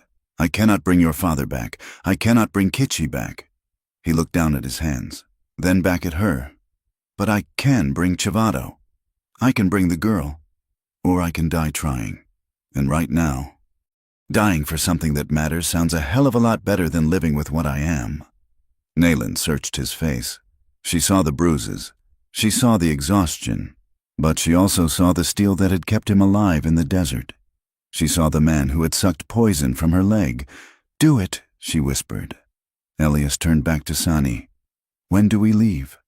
"Now," Sani said, "before the trails fade. Taza will go with you. And Bidal." "I go too," Nalan said. "No," Sani said. "You're injured." "I go," Nalan said, her voice rising. "Chivato is my blood, and I will not sit here and wait for a white man to save him. I go to make sure he does not fail." Sani looked at her sister. She saw the set of Nalan's jaw. She nodded. "Then you go."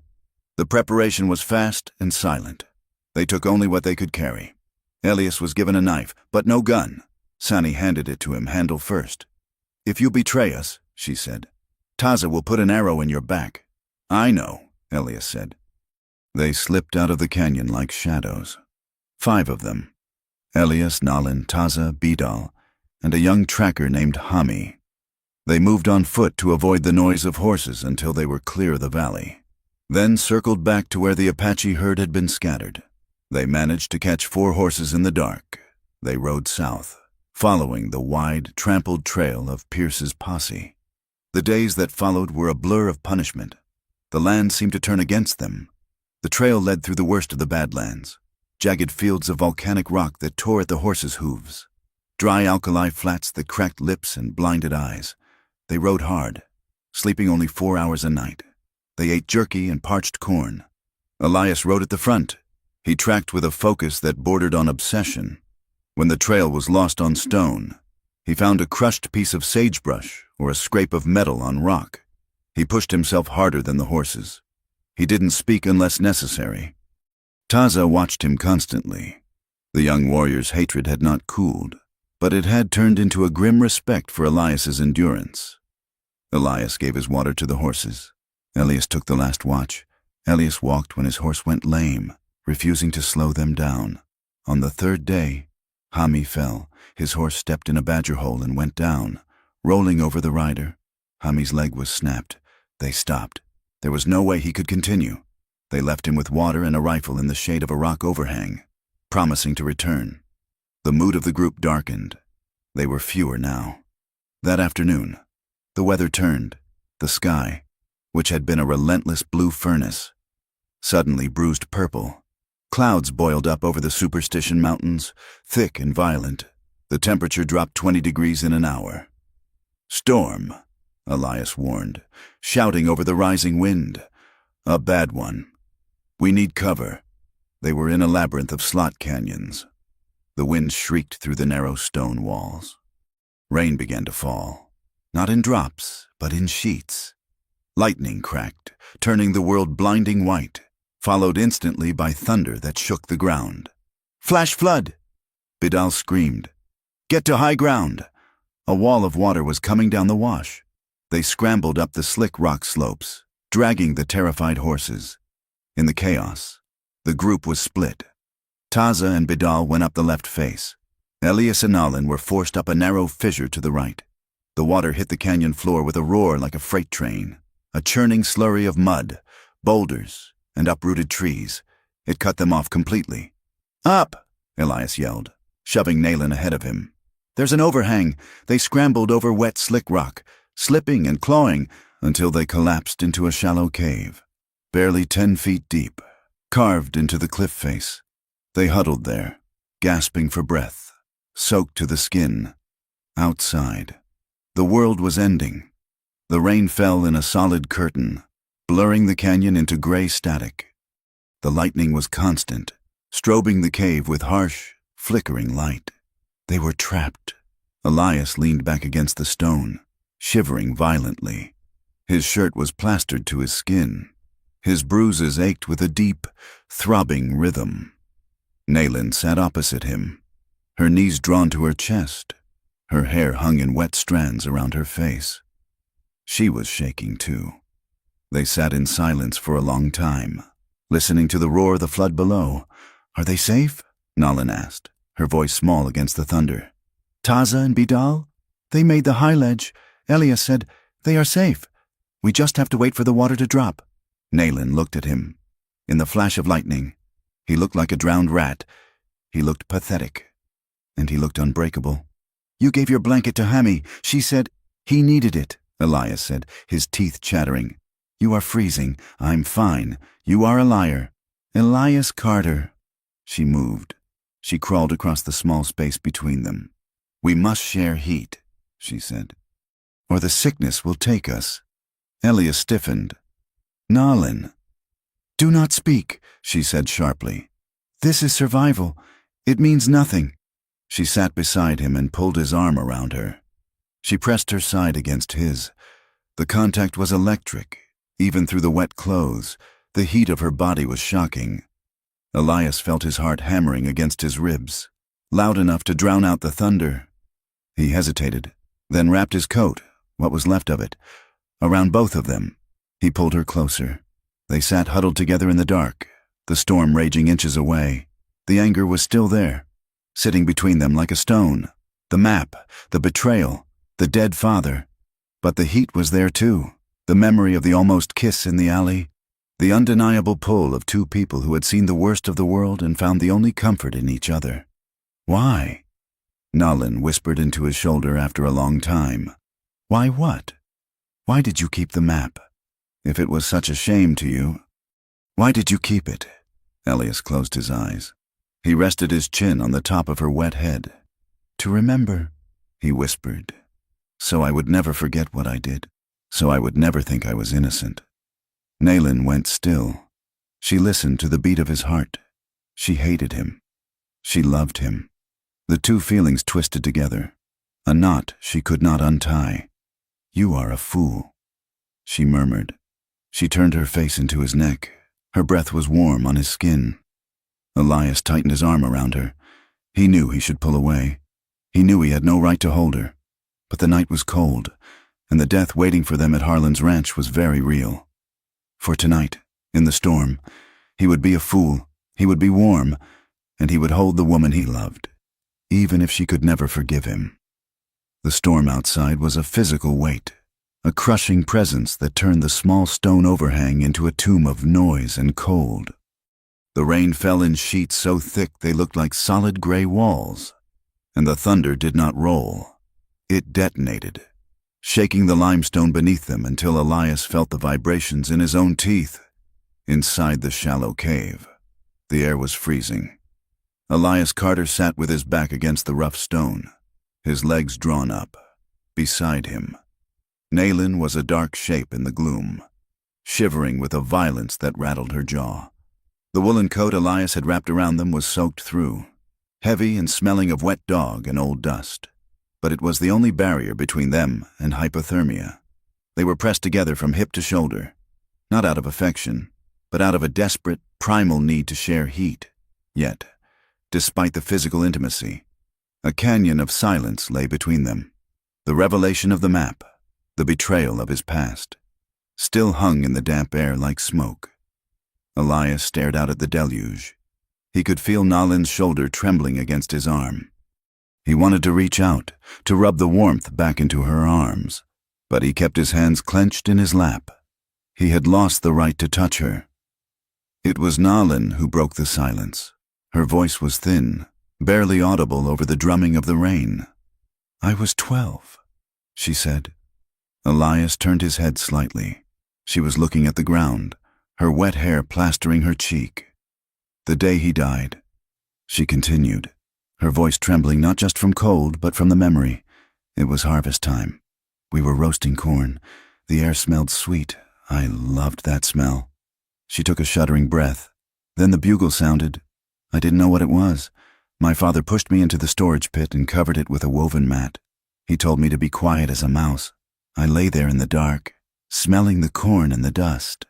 And then I heard the rifles. Elias closed his eyes.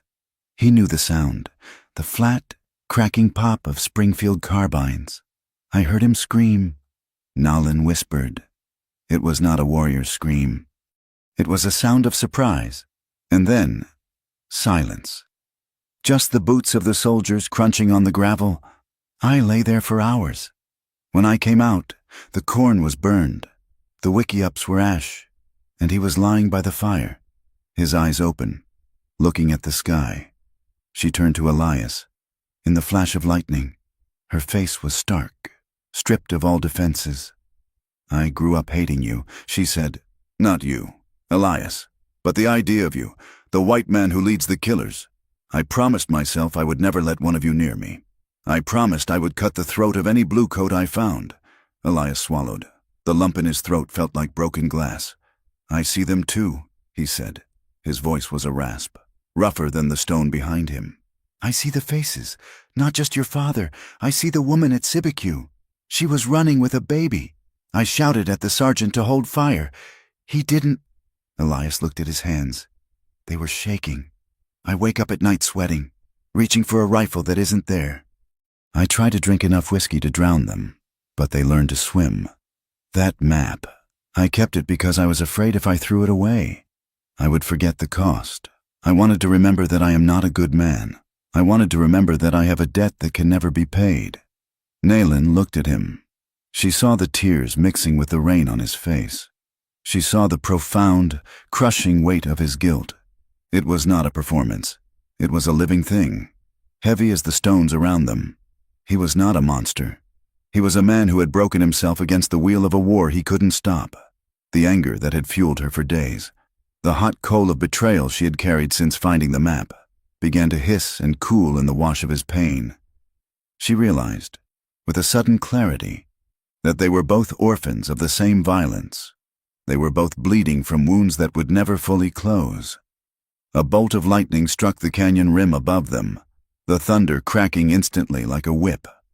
Naylin flinched, a sharp, involuntary gasp escaping her lips. Reflexively, without thinking, Elias moved. He uncrossed his arms and pulled her closer, his hand gripping her shoulder to steady her. I've got you, he murmured. Naylin didn't pull away. She didn't strike him. Instead, she collapsed. The tension that had held her spine rigid snapped. She leaned into him, burying her face in the wet fabric of his shirt, her forehead resting against his chest. She could feel his heart. It was hammering against his ribs, wild and fast, a frantic rhythm that matched her own. Elias froze for a second, terrified that he'd overstepped, that she would push him into the rain, but when he felt her sob, a dry, hitching sound against his chest, he wrapped both arms around her. He held her as if she were made of glass, his chin resting on the top of her head. I am sorry, he whispered into her hair. I am so sorry. Naylin gripped the front of his shirt, her fists bunching the fabric. She looked up. The movement brought their faces inches apart. The lightning flashed again, illuminating the dark pools of her eyes, the part of her lips, the water dripping from her lashes. The space between them was charged, electric with the storm and the raw, bleeding emotions they had just laid bare. The anger was gone, replaced by a desperate, aching need. A need to be held, a need to be alive, a need to forget, just for a moment, the death that waited for them at the end of the trail. Elias, she breathed. She lifted her face. Elias looked at her, searching for permission, searching for forgiveness. He saw it in the way her breath hitched, in the way her gaze dropped to his mouth. He lowered his head. Their lips met. It was not a gentle kiss. It was fierce, salty with tears and rain, desperate and hungry. It was the kiss of two people clinging to a cliff edge, finding the only solid purchase in each other. Naylin made a low sound in her throat and opened her mouth to him. She wrapped her arms around his neck, pulling him down, dragging him closer until there was no air left between them. Elias groaned, his hands tangling in her wet hair, tilting her head back, deepening the kiss until the world outside the cave ceased to exist. The cold was forgotten. The fire that ignited between them was sudden and consuming. Elias treated her body with a reverence that bordered on worship, his hands tracing the line of her spine, the curve of her hip, desperate to memorize her.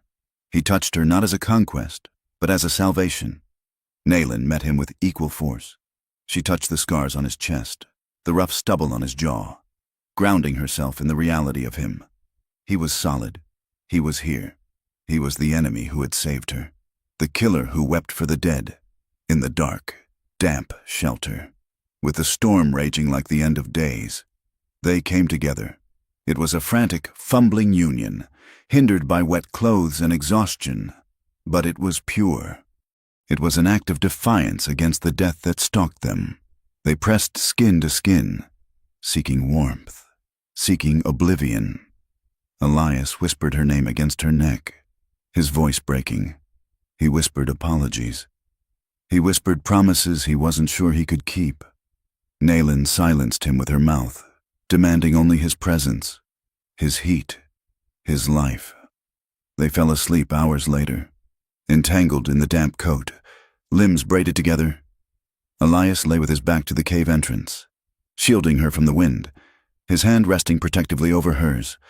Naylin slept with her head on his shoulder, her breathing matching the rhythm of his. For one night, the war was over. The morning brought a sky of brutal, scoured blue. The storm had washed the world clean, leaving the rocks slick and the air sharp with the scent of sage and ozone. Elias woke first. He lay still for a moment, the weight of Nalin's head on his arm anchoring him to the earth. He remembered the night. He remembered the taste of her skin. A profound sadness settled over him, mixed with a fierce, terrifying protectiveness. He knew that what had happened changed everything, and yet changed nothing. The world would still see them as enemies. Her sisters would still hate him. Harlan Pierce was still waiting. He shifted, and Naylin woke.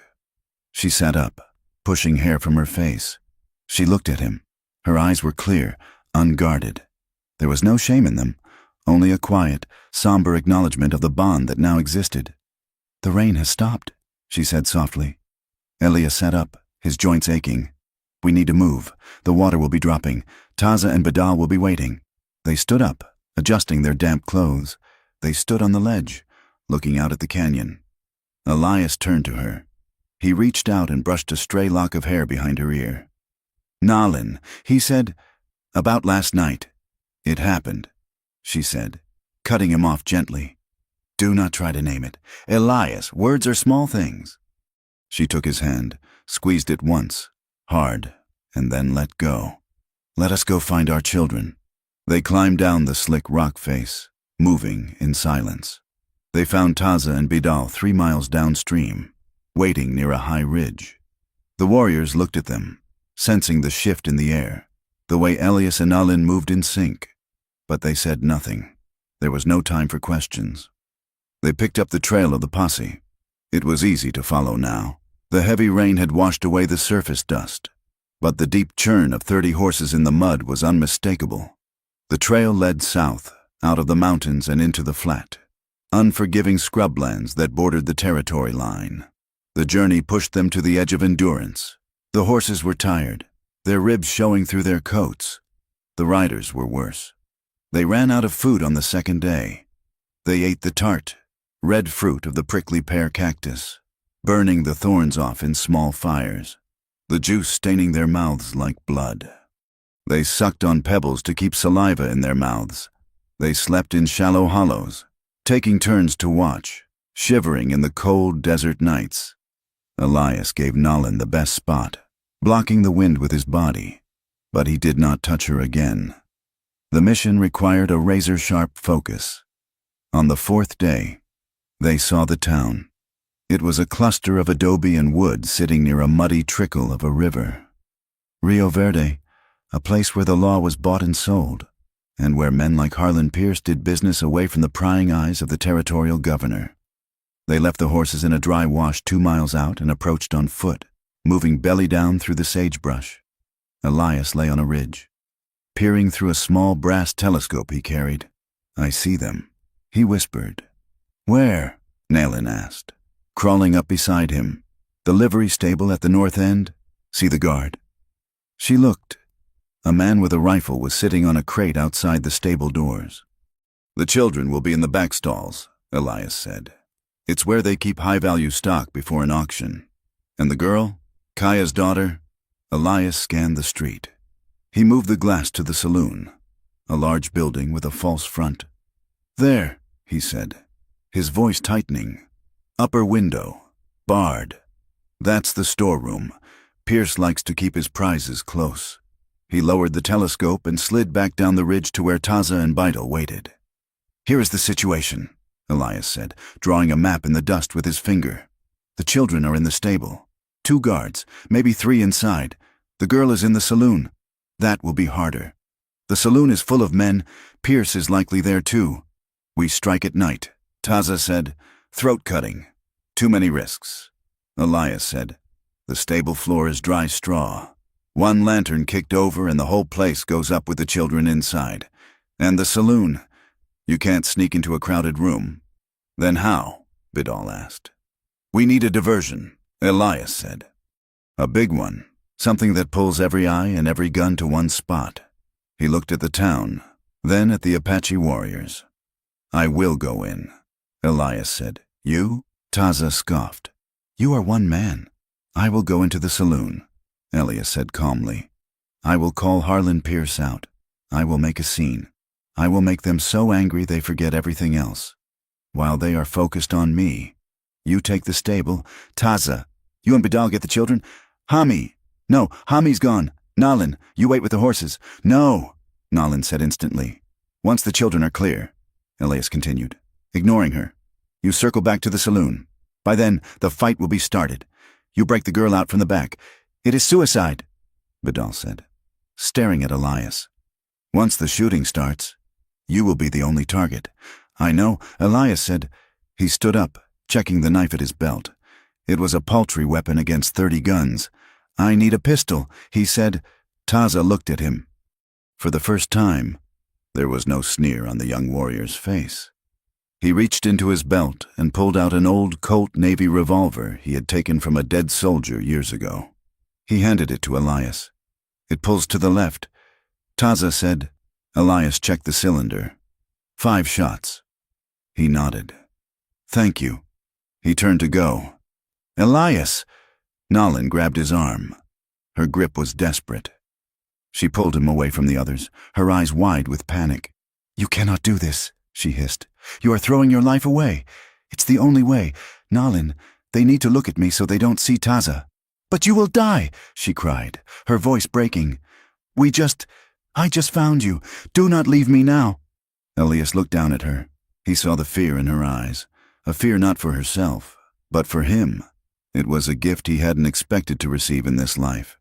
He reached up and gently cupped her face in his hands. His thumbs brushed the tears from her cheeks. His palms were rough, calloused, but his touch was tender. Nalin, listen to me, he said softly. For 10 years, I have walked around like a dead man. I have carried a weight that bent me double. I drew the lines that destroyed your world. He leaned his forehead against hers. If I die tonight making sure those children go home, if I die saving what Pierce is trying to steal, then that is the first truly right thing I have done since I put on that uniform. Don't take that from me, Nalin sobbed, a sharp, wounded sound. She gripped his wrists, trying to anchor him to the earth. Come back to me, she begged. Promise me. I promise I will try, Elias said. He kissed her. It was different from the kiss in the cave. That had been hunger. This was goodbye. It was slow, aching, and filled with everything they hadn't had time to say. He pressed his mouth to hers, breathing in her scent, memorizing the feel of her. He pulled away reluctantly.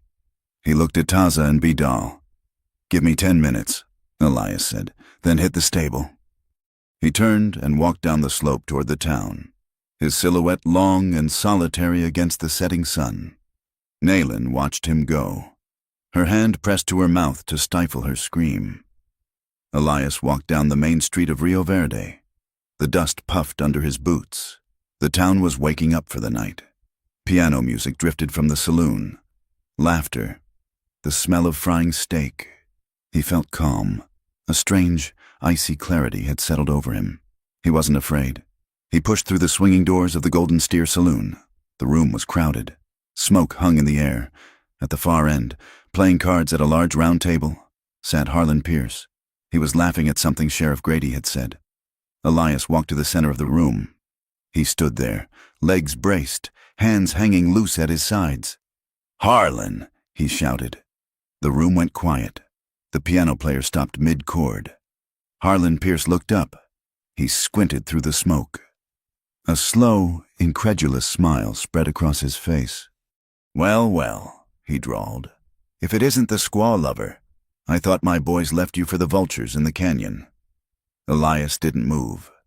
"You missed," he said. Pierce laughed. He leaned back in his chair, hooking his thumbs in his vest. "You came a long way to die. Carter, you here to beg for a job? Or did you come to sell us the rest of the Apaches? I came to tell you something." "Harlan," Elias said, his voice carrying to every corner of the room. "I was a scout for the 3rd Cavalry," Elias said. "I rode for Crook. I rode for Miles. I tracked men who fought for their land, but I never rode for a child thief." A murmur went through the room. "You watch your mouth," Pierce growled, his smile vanishing. "I see you," Elias said, raising his voice. "I see all of you. You call yourselves men? You ride in with 30 guns to steal babies? You take a 7-year-old boy and lock him in a horse stall? That ain't soldiering. That's cowardice." He looked around the room, meeting the eyes of the men. "You're filth," Elias spat. "All of you. You're scared of starving women, so you steal their children to feel big." Pierce stood up, his face purple. "That's enough. Cut him down." Elias saw the movement. A man at the bar reached for his gun. Elias drew. The Colt Navy flashed. Bang! The man at the bar yelled, clutching his shoulder, his gun clattering to the floor. Panic erupted. Men dove for cover, overturning tables. Elias didn't run. He stood his ground. Firing again. Bang! He shot the whiskey bottle on Pierce's table, showering the rancher with glass and liquor. "Come on!" Elias roared. "Come and get me!" Pierce scrambled for his rifle. "Kill him! Shoot him!" 3 men opened fire from the corner. Bullets chewed up the floorboards around Elias's feet. A slug tore through the sleeve of his coat, grazing his arm. Elias fired back, aiming not to kill, but to suppress, to keep their heads down, to keep the noise loud. Outside, in the darkness, Taza and Bidal sprinted for the stable.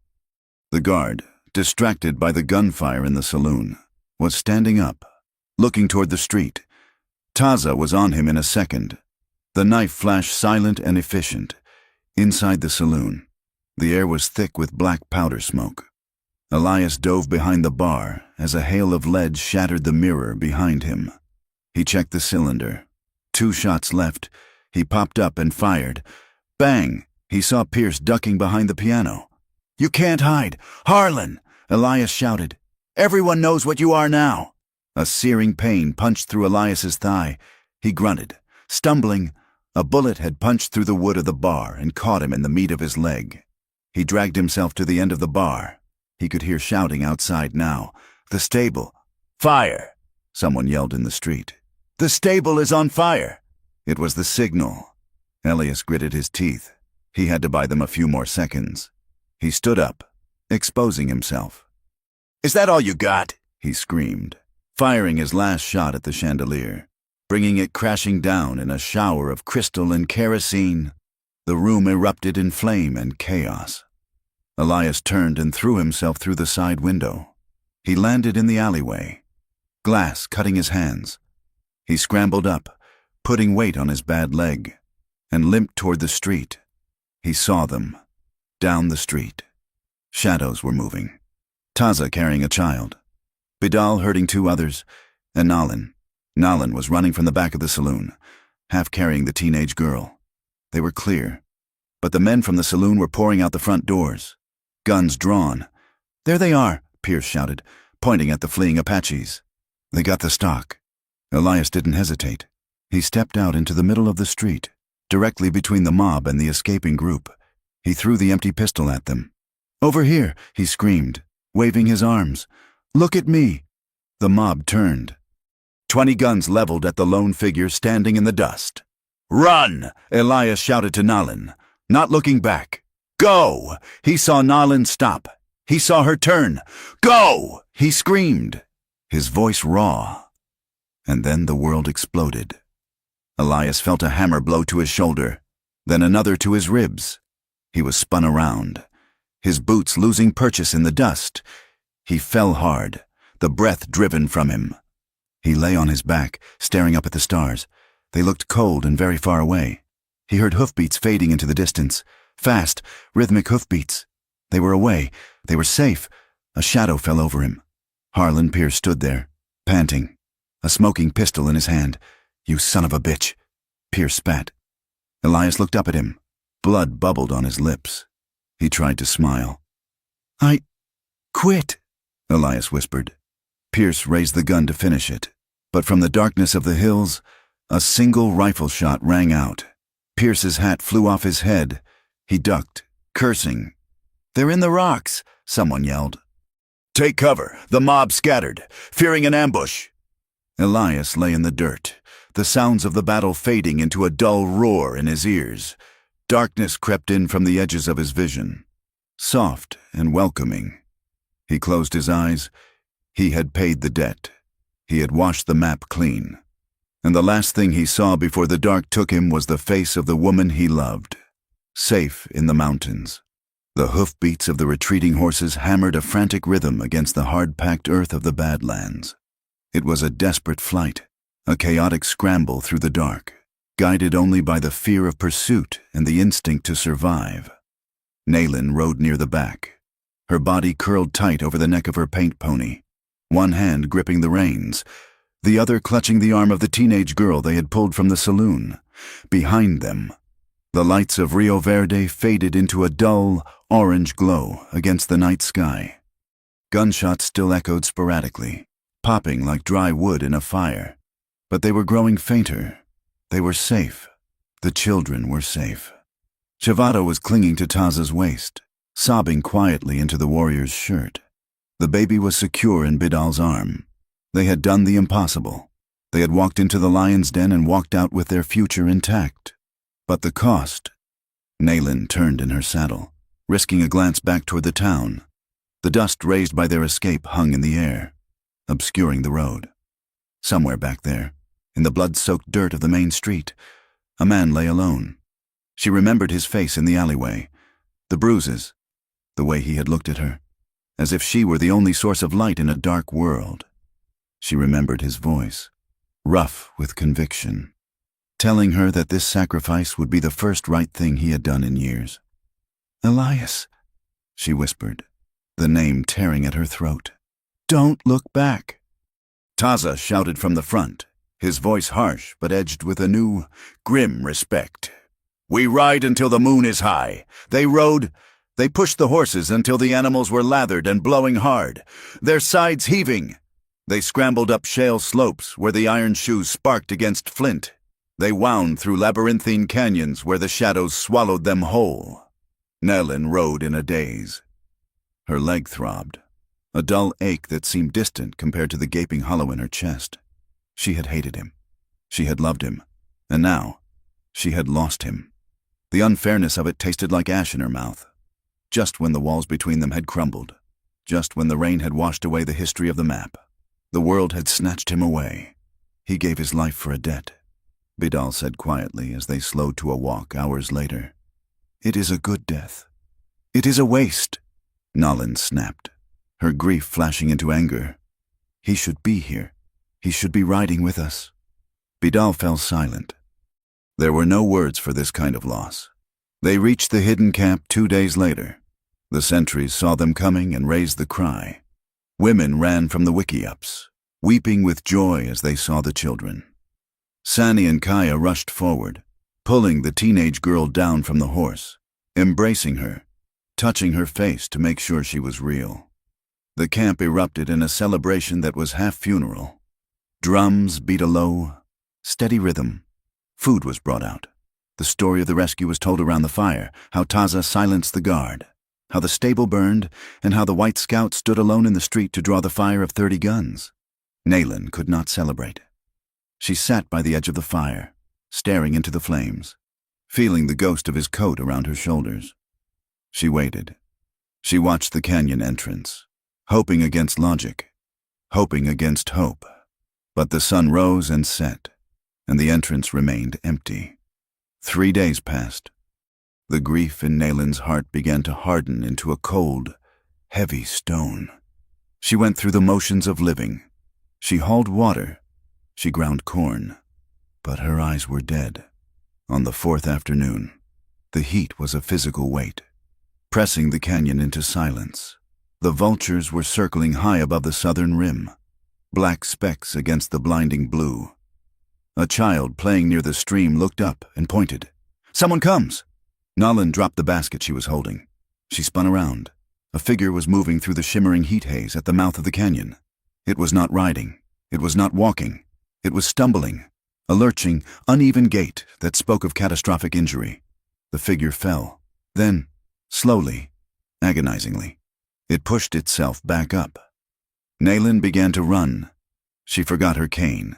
She forgot her pain. She ran with a desperate, lung-burning speed. It was him. Elias Carter looked like something the desert had chewed up and spat out. His clothes were stiff with dried blood. His face was a mask of sunburn and dust. His lips cracked and white. He was leaning heavily on a piece of driftwood, dragging his left leg. He looked up as she approached. His eyes were glassy, fever bright, seeing things that weren't there. "Nalin?" He croaked. He took one more step and collapsed. Nalin caught him. She went to her knees in the dust, taking his weight, her arms going around his ruined body. He smelled of infection and iron. "Elias!" she screamed. "Help me!" Warriors came running. Sani and Kaya were close behind. They stopped, staring at the man lying in their sister's arms. He was supposed to be dead. He had been shot. He had been left to the mercy of Harlan Pierce. And yet, he had crawled across 40 miles of hell to come back. "Water!" Nalin yelled at them. "Get the medicine man!" They carried him to Nalin's wickiup. The medicine man. A wizened elder named Goklaya. Worked with swift, grim precision. He cut away the filthy trousers. The bullet was still in his thigh, festering. Another graze marked his ribs. His shoulder was purple and yellow with bruising. He was dehydrated to the point of death. For 2 days and 2 nights, Elias burned with fever. He thrashed on the buffalo robes, crying out in his delirium. He did not speak of the rescue. He spoke of the old days. He apologized to the ghosts. He called out orders to soldiers who were long dead. And he called for Nalin. "I'm here," she whispered, holding his hand, bathing his forehead with cool water. "I'm here. Elias, stay with me." Sani sat in the corner of the wickiup, watching. She watched her sister tend to the white man. She watched the way Elias gripped Nalin's hand even in his sleep, as if she were the only anchor keeping him from drifting away into the dark. "He is strong," Sani said quietly on the second night. "A white man usually dies from a wound like that in this heat. He is stubborn," Nalin said, wiping his face. "He refuses to leave." "Perhaps," Sani said, looking at the fire. "Or perhaps he simply has a reason to stay." On the 3rd morning, the fever broke. Elias opened his eyes. They were clear. He looked at the roof of the wickiup. He looked at Nalin, who was asleep sitting up, her head resting on the edge of the bed. He moved his hand. Nalin woke instantly. "You are alive," she whispered, tears filling her eyes. "I think so," Elias rasped. His voice sounded like gravel grinding together. "You walked back with a bullet in you. I promised," he said. "I promised I would try." Nalin leaned down and kissed his forehead, her lips trembling. "You are a fool, Elias Carter, the biggest fool in the territory." As Elias's strength returned, the atmosphere in the camp began to shift. The initial awe of his survival faded, replaced by the old, gnawing tension. He was still white. He was still a former scout. And now, he was a magnet for trouble. Harlan Pierce is not dead. Taza reported one evening at the council fire. Elias sat nearby, propped up against a log, pale but listening. "He lives?" Elias asked. Taza nodded. "You shot the whiskey, not the man. He is alive, and he is humiliated. The whole town knows that a single white man and a handful of Apache outsmarted him. He is screaming for blood. He has gone to the fort," Bidal added. "He has demanded the army finish what he started. He claims we are insurrectionists. He claims we are hoarding weapons to attack the settlements." The elders looked at each other. This was the end game. Orders came 3 days later. A rider left a packet attached to a stake at the canyon entrance. A coward's delivery. It was a formal proclamation from the Department of the Territory. Relocation Order 704. The band was to be disarmed and marched to the San Carlos reservation immediately. Any resistance would be met with deadly force. "They are coming," Elias said, reading the paper. "Captain Miller won't have a choice now. Pierce has forced his hand." "We should run," an elder said, "into the deep mountains." "We cannot run with the wounded," Sonny argued. "We cannot run with the babies. They will catch us in the open flats. Then we fight here," Elias said. He pulled himself up, wincing as his leg took his weight. He looked at the warriors. He looked at the chief. "This canyon is a fortress if you use it right. We don't meet them in the open. We don't stand in lines like soldiers. We make the land fight for us." He grabbed a stick and began to draw in the dirt. "Here, at the choke point. We weaken the rock walls. Here, in the willows, we dig pits.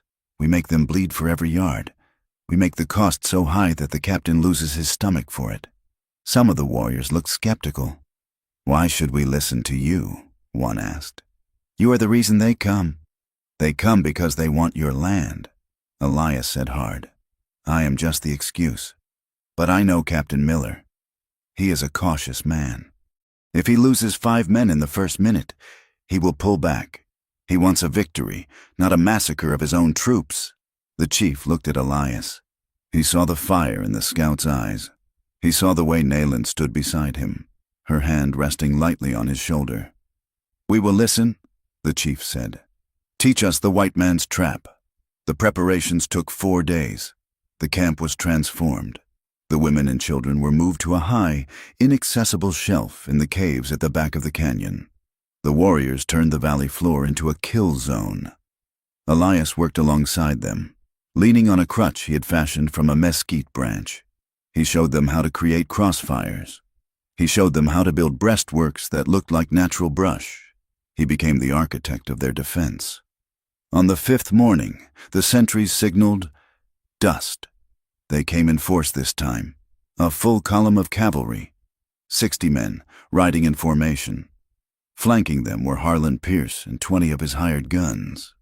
They brought a light mountain howitzer, a small cannon dragged on a carriage. They marched into the canyon mouth, the sun glinting off brass buttons and steel barrels. Elias lay behind a boulder on the high ridge. A Winchester rifle, returned to him by the chief, resting on the stone. Nayland lay beside him, her own rifle ready. "Wait," Elias whispered. "Let them get to the White Rock." The column advanced. The canyon was silent. Too silent. Captain Miller raised his hand to halt. He sensed it. "Sergeant," he called out. "Deploy skirmishers." Before the order could be obeyed, Elias stood up. He stood in full view on the ridge, silhouetted against the sky. "Captain Miller!" Elias shouted. The soldiers looked up. Pierce looked up, his face twisting in rage. "Carter!"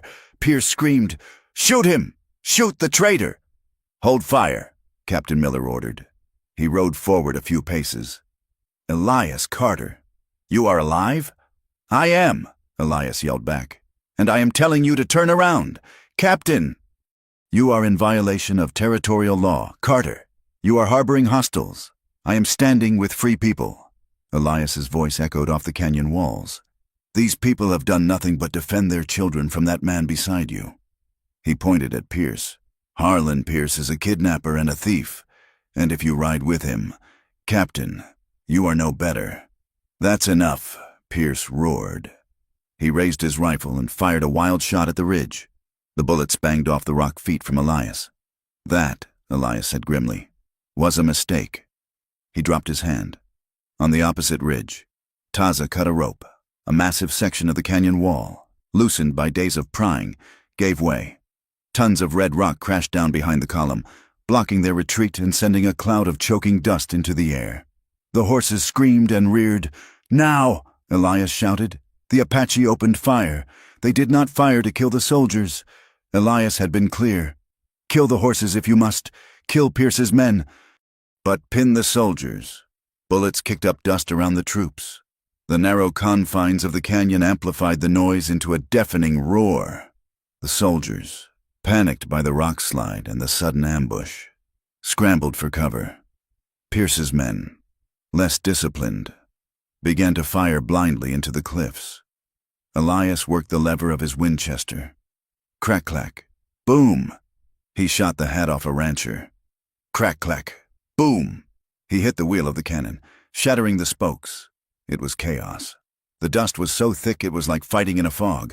Suddenly, through the haze, Elias saw movement on the lower slope. Harlan Pierce had abandoned his men. He was climbing the scree, scrambling toward a lower ledge where Nolan was positioned. He had seen her. His obsession with the woman who had defied him had overridden his sense of survival. "Nolan!" Elias shouted. Nolan turned. She raised her rifle, but Pierce was fast for a big man. He fired from the hip. The bullet struck the rock near her face, sending stone shards into her eyes. She cried out, blindingly, dropping her gun. "You witch!" Pierce screamed, scrambling over the lip of the ledge. "You ruined everything." He raised his revolver, aiming point blank at her. Elias didn't think. He didn't check his footing. He threw himself off the high ridge, sliding and tumbling down the shale slope. He hit the ledge just as Pierce cocked the hammer. "No!" Elias slammed into Pierce. The gun went off, the bullet tearing through the sleeve of Elias's coat. They crashed to the ground, rolling over sharp stones. Pierce was heavier, stronger, fueled by rage. He got on top of Elias, his hands going for Elias's throat. "I'll kill you!" Pierce shrieked, spitting blood. "I'll kill you both!" Elias gasped, choking. He clawed at Pierce's face, but the rancher's grip was like iron. Black spots danced in Elias's vision. Then a shadow loomed. Naylin, eyes streaming tears, swung her heavy rifle stock. It connected with the side of Pierce's head with a sickening thud. Pierce slumped, his grip loosening. Elias shoved him off. Pierce rolled. He rolled to the edge of the ledge. He clawed at the air, his eyes wide with sudden realization. The ledge gave way. Harlan Pierce fell. He fell 50 feet, crashing onto the rocks below in full view of the soldiers and the Apache. He did not move. The shooting stopped. Silence rushed back into the canyon, ringing in their ears. Captain Miller looked at the broken body of the rancher. He looked up at the ridge, where Elias and Nolan stood side by side, breathing hard, their hands clasped together. He looked at his own men, dusted and shaken, but mostly alive. He realized he had been led into a trap by a man who knew exactly how to dismantle a regiment without slaughtering it. "Cease fire!" Miller bellowed. He rode forward, waving a white handkerchief. "Carter!" he shouted. Elias leaned over the edge. "It's over. Captain, Pierce is dead." "The fight is done." Miller looked at the blockage behind him. He looked at the defensive positions he could now see on the cliffs, positions that could have wiped his unit out if the Apache had chosen to shoot to kill. He took a deep breath. He was a career soldier. He knew when a battle was pointless. "We are withdrawing," Miller called out. "I will report that the instigator of this violence has been neutralized." He paused. "But tell them to stay in the canyon. Carter, if I see them raiding the valley again, I will bring a howitzer that works. It was an imperfect peace. It was a lie written in a report, but it was survival." "We hear you," Elias shouted back. Miller signaled his men. They began the slow, humiliating work of clearing the rocks enough to lead their horses out. Elias turned to Nolan. She wiped the dust from her eyes. She looked at him, and then she smiled. It was a fierce, wild smile. "We won," she whispered. "We survived," Elias corrected, pulling her into his arms. "Which is the only kind of winning there is out here." That evening, the camp gathered. The fires were lit high. There was mourning for the wounded, but there was a palpable sense of relief. The cloud that had hung over them for weeks, the threat of Pierce, was gone. The chief called Elias to the center of the circle.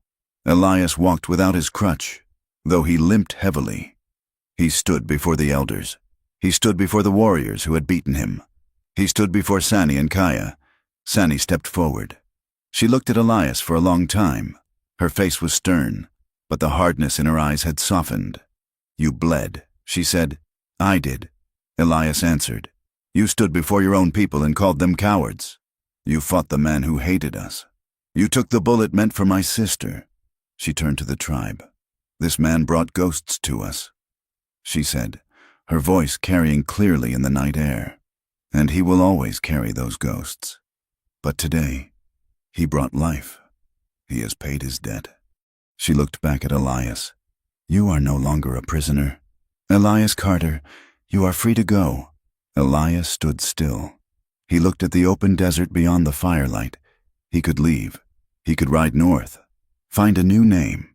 A new life. He looked at Nalin. She was standing with her sisters, her hands clasped in front of her, watching him with an intensity that stopped his breath. I have nowhere to go, Elias said. My home is here. If you will have me. Sani nodded. She stepped aside, clearing the path between Elias and Nalin. That is not for us to decide, Sani said. Nalin stepped into the center. She walked to Elias. She did not limp. She walked with her head high. She stopped in front of him. The firelight danced in her eyes. You are a difficult man to kill, she said softly. I have a lot to live for, Elias replied. Nalin turned to her people. This man, she said, her voice ringing out. This man has seen the worst of us and the worst of himself. He has walked through the storm and the flood. He is marked by the past, as I am. She took Elias's hand. Her grip was strong. The world wants us to be enemies, she said. The world wants us dead, but I choose life, and I choose him. She looked at Elias. I love you. Elias. Elias felt his knees grow weak. The emotion was a tidal wave, overwhelming his exhaustion. He made to kneel, to bow before her as a suitor should in his own culture. No, Nalin said sharply. She pulled him up, forcing him to stand tall. We do not kneel, she said fiercely. You have spent enough time on your knees in the dirt. We stand, side by side, not above, not below, side by side. Elias looked at her, tears stinging his eyes. Side by side. He whispered. The ceremony was simple. It happened right there, under the vast canopy of stars that spanned the Dragoon Mountains. The medicine man brought a braided cord of leather and yucca fiber. He bound their left hands together, Elias's scarred hand and Nalin's strong one. He spoke words of blessing, calling on the spirits of the mountains, the wind, and the water to witness the union. He spoke of the balance between the hawk and the earth, the storm and the stone. The children, Chivato among them, ran forward scattering dried flower petals and kernels of yellow corn at their feet. The warriors beat the drums, a slow, heartbeat rhythm that echoed off the canyon walls. Elias looked at Nalin. In the firelight, she was beautiful. Not the beauty of a painting, but the beauty of a survivor. She was scars and strength and fierce, burning love. I promise, Elias said, his voice low. Only for her. I promise to stand. I promise to stay. I promise to hold you. Nalin whispered back. When the ghosts come. The wind picked up, swirling the smoke and the corn silk, carrying their vows up out of the canyon and into the vast, dark silence of the west. Months later. The cabin was small, built of stone and timber near the bend of the stream where the cottonwoods grew thickest. It was a blend of two worlds, a chimney of river rock, a roof of woven brush and clay. A small field of corn struggled against the dry earth nearby, green shoots pushing up with stubborn determination. Elias sat on a log bench outside the door. He was mending a bridle. His limp was still there, a permanent hitch in his step, and the scar on his cheek had faded to a thin white line.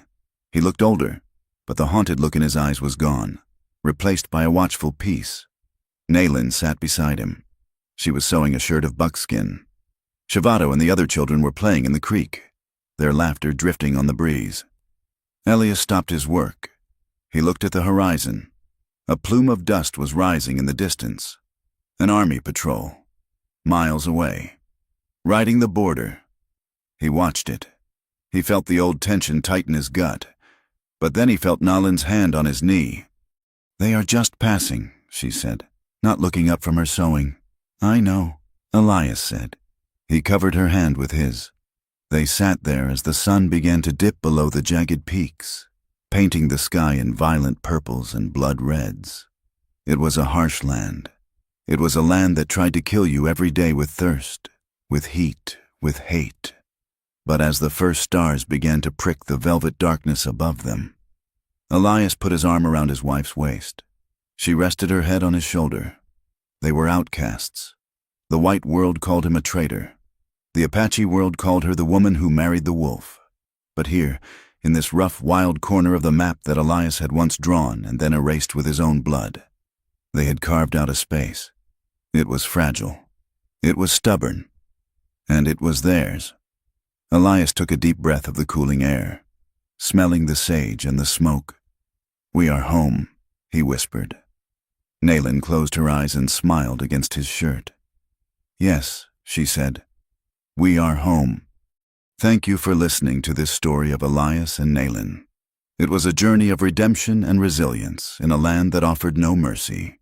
I would love to know where you are listening from. Please leave a comment below with your location.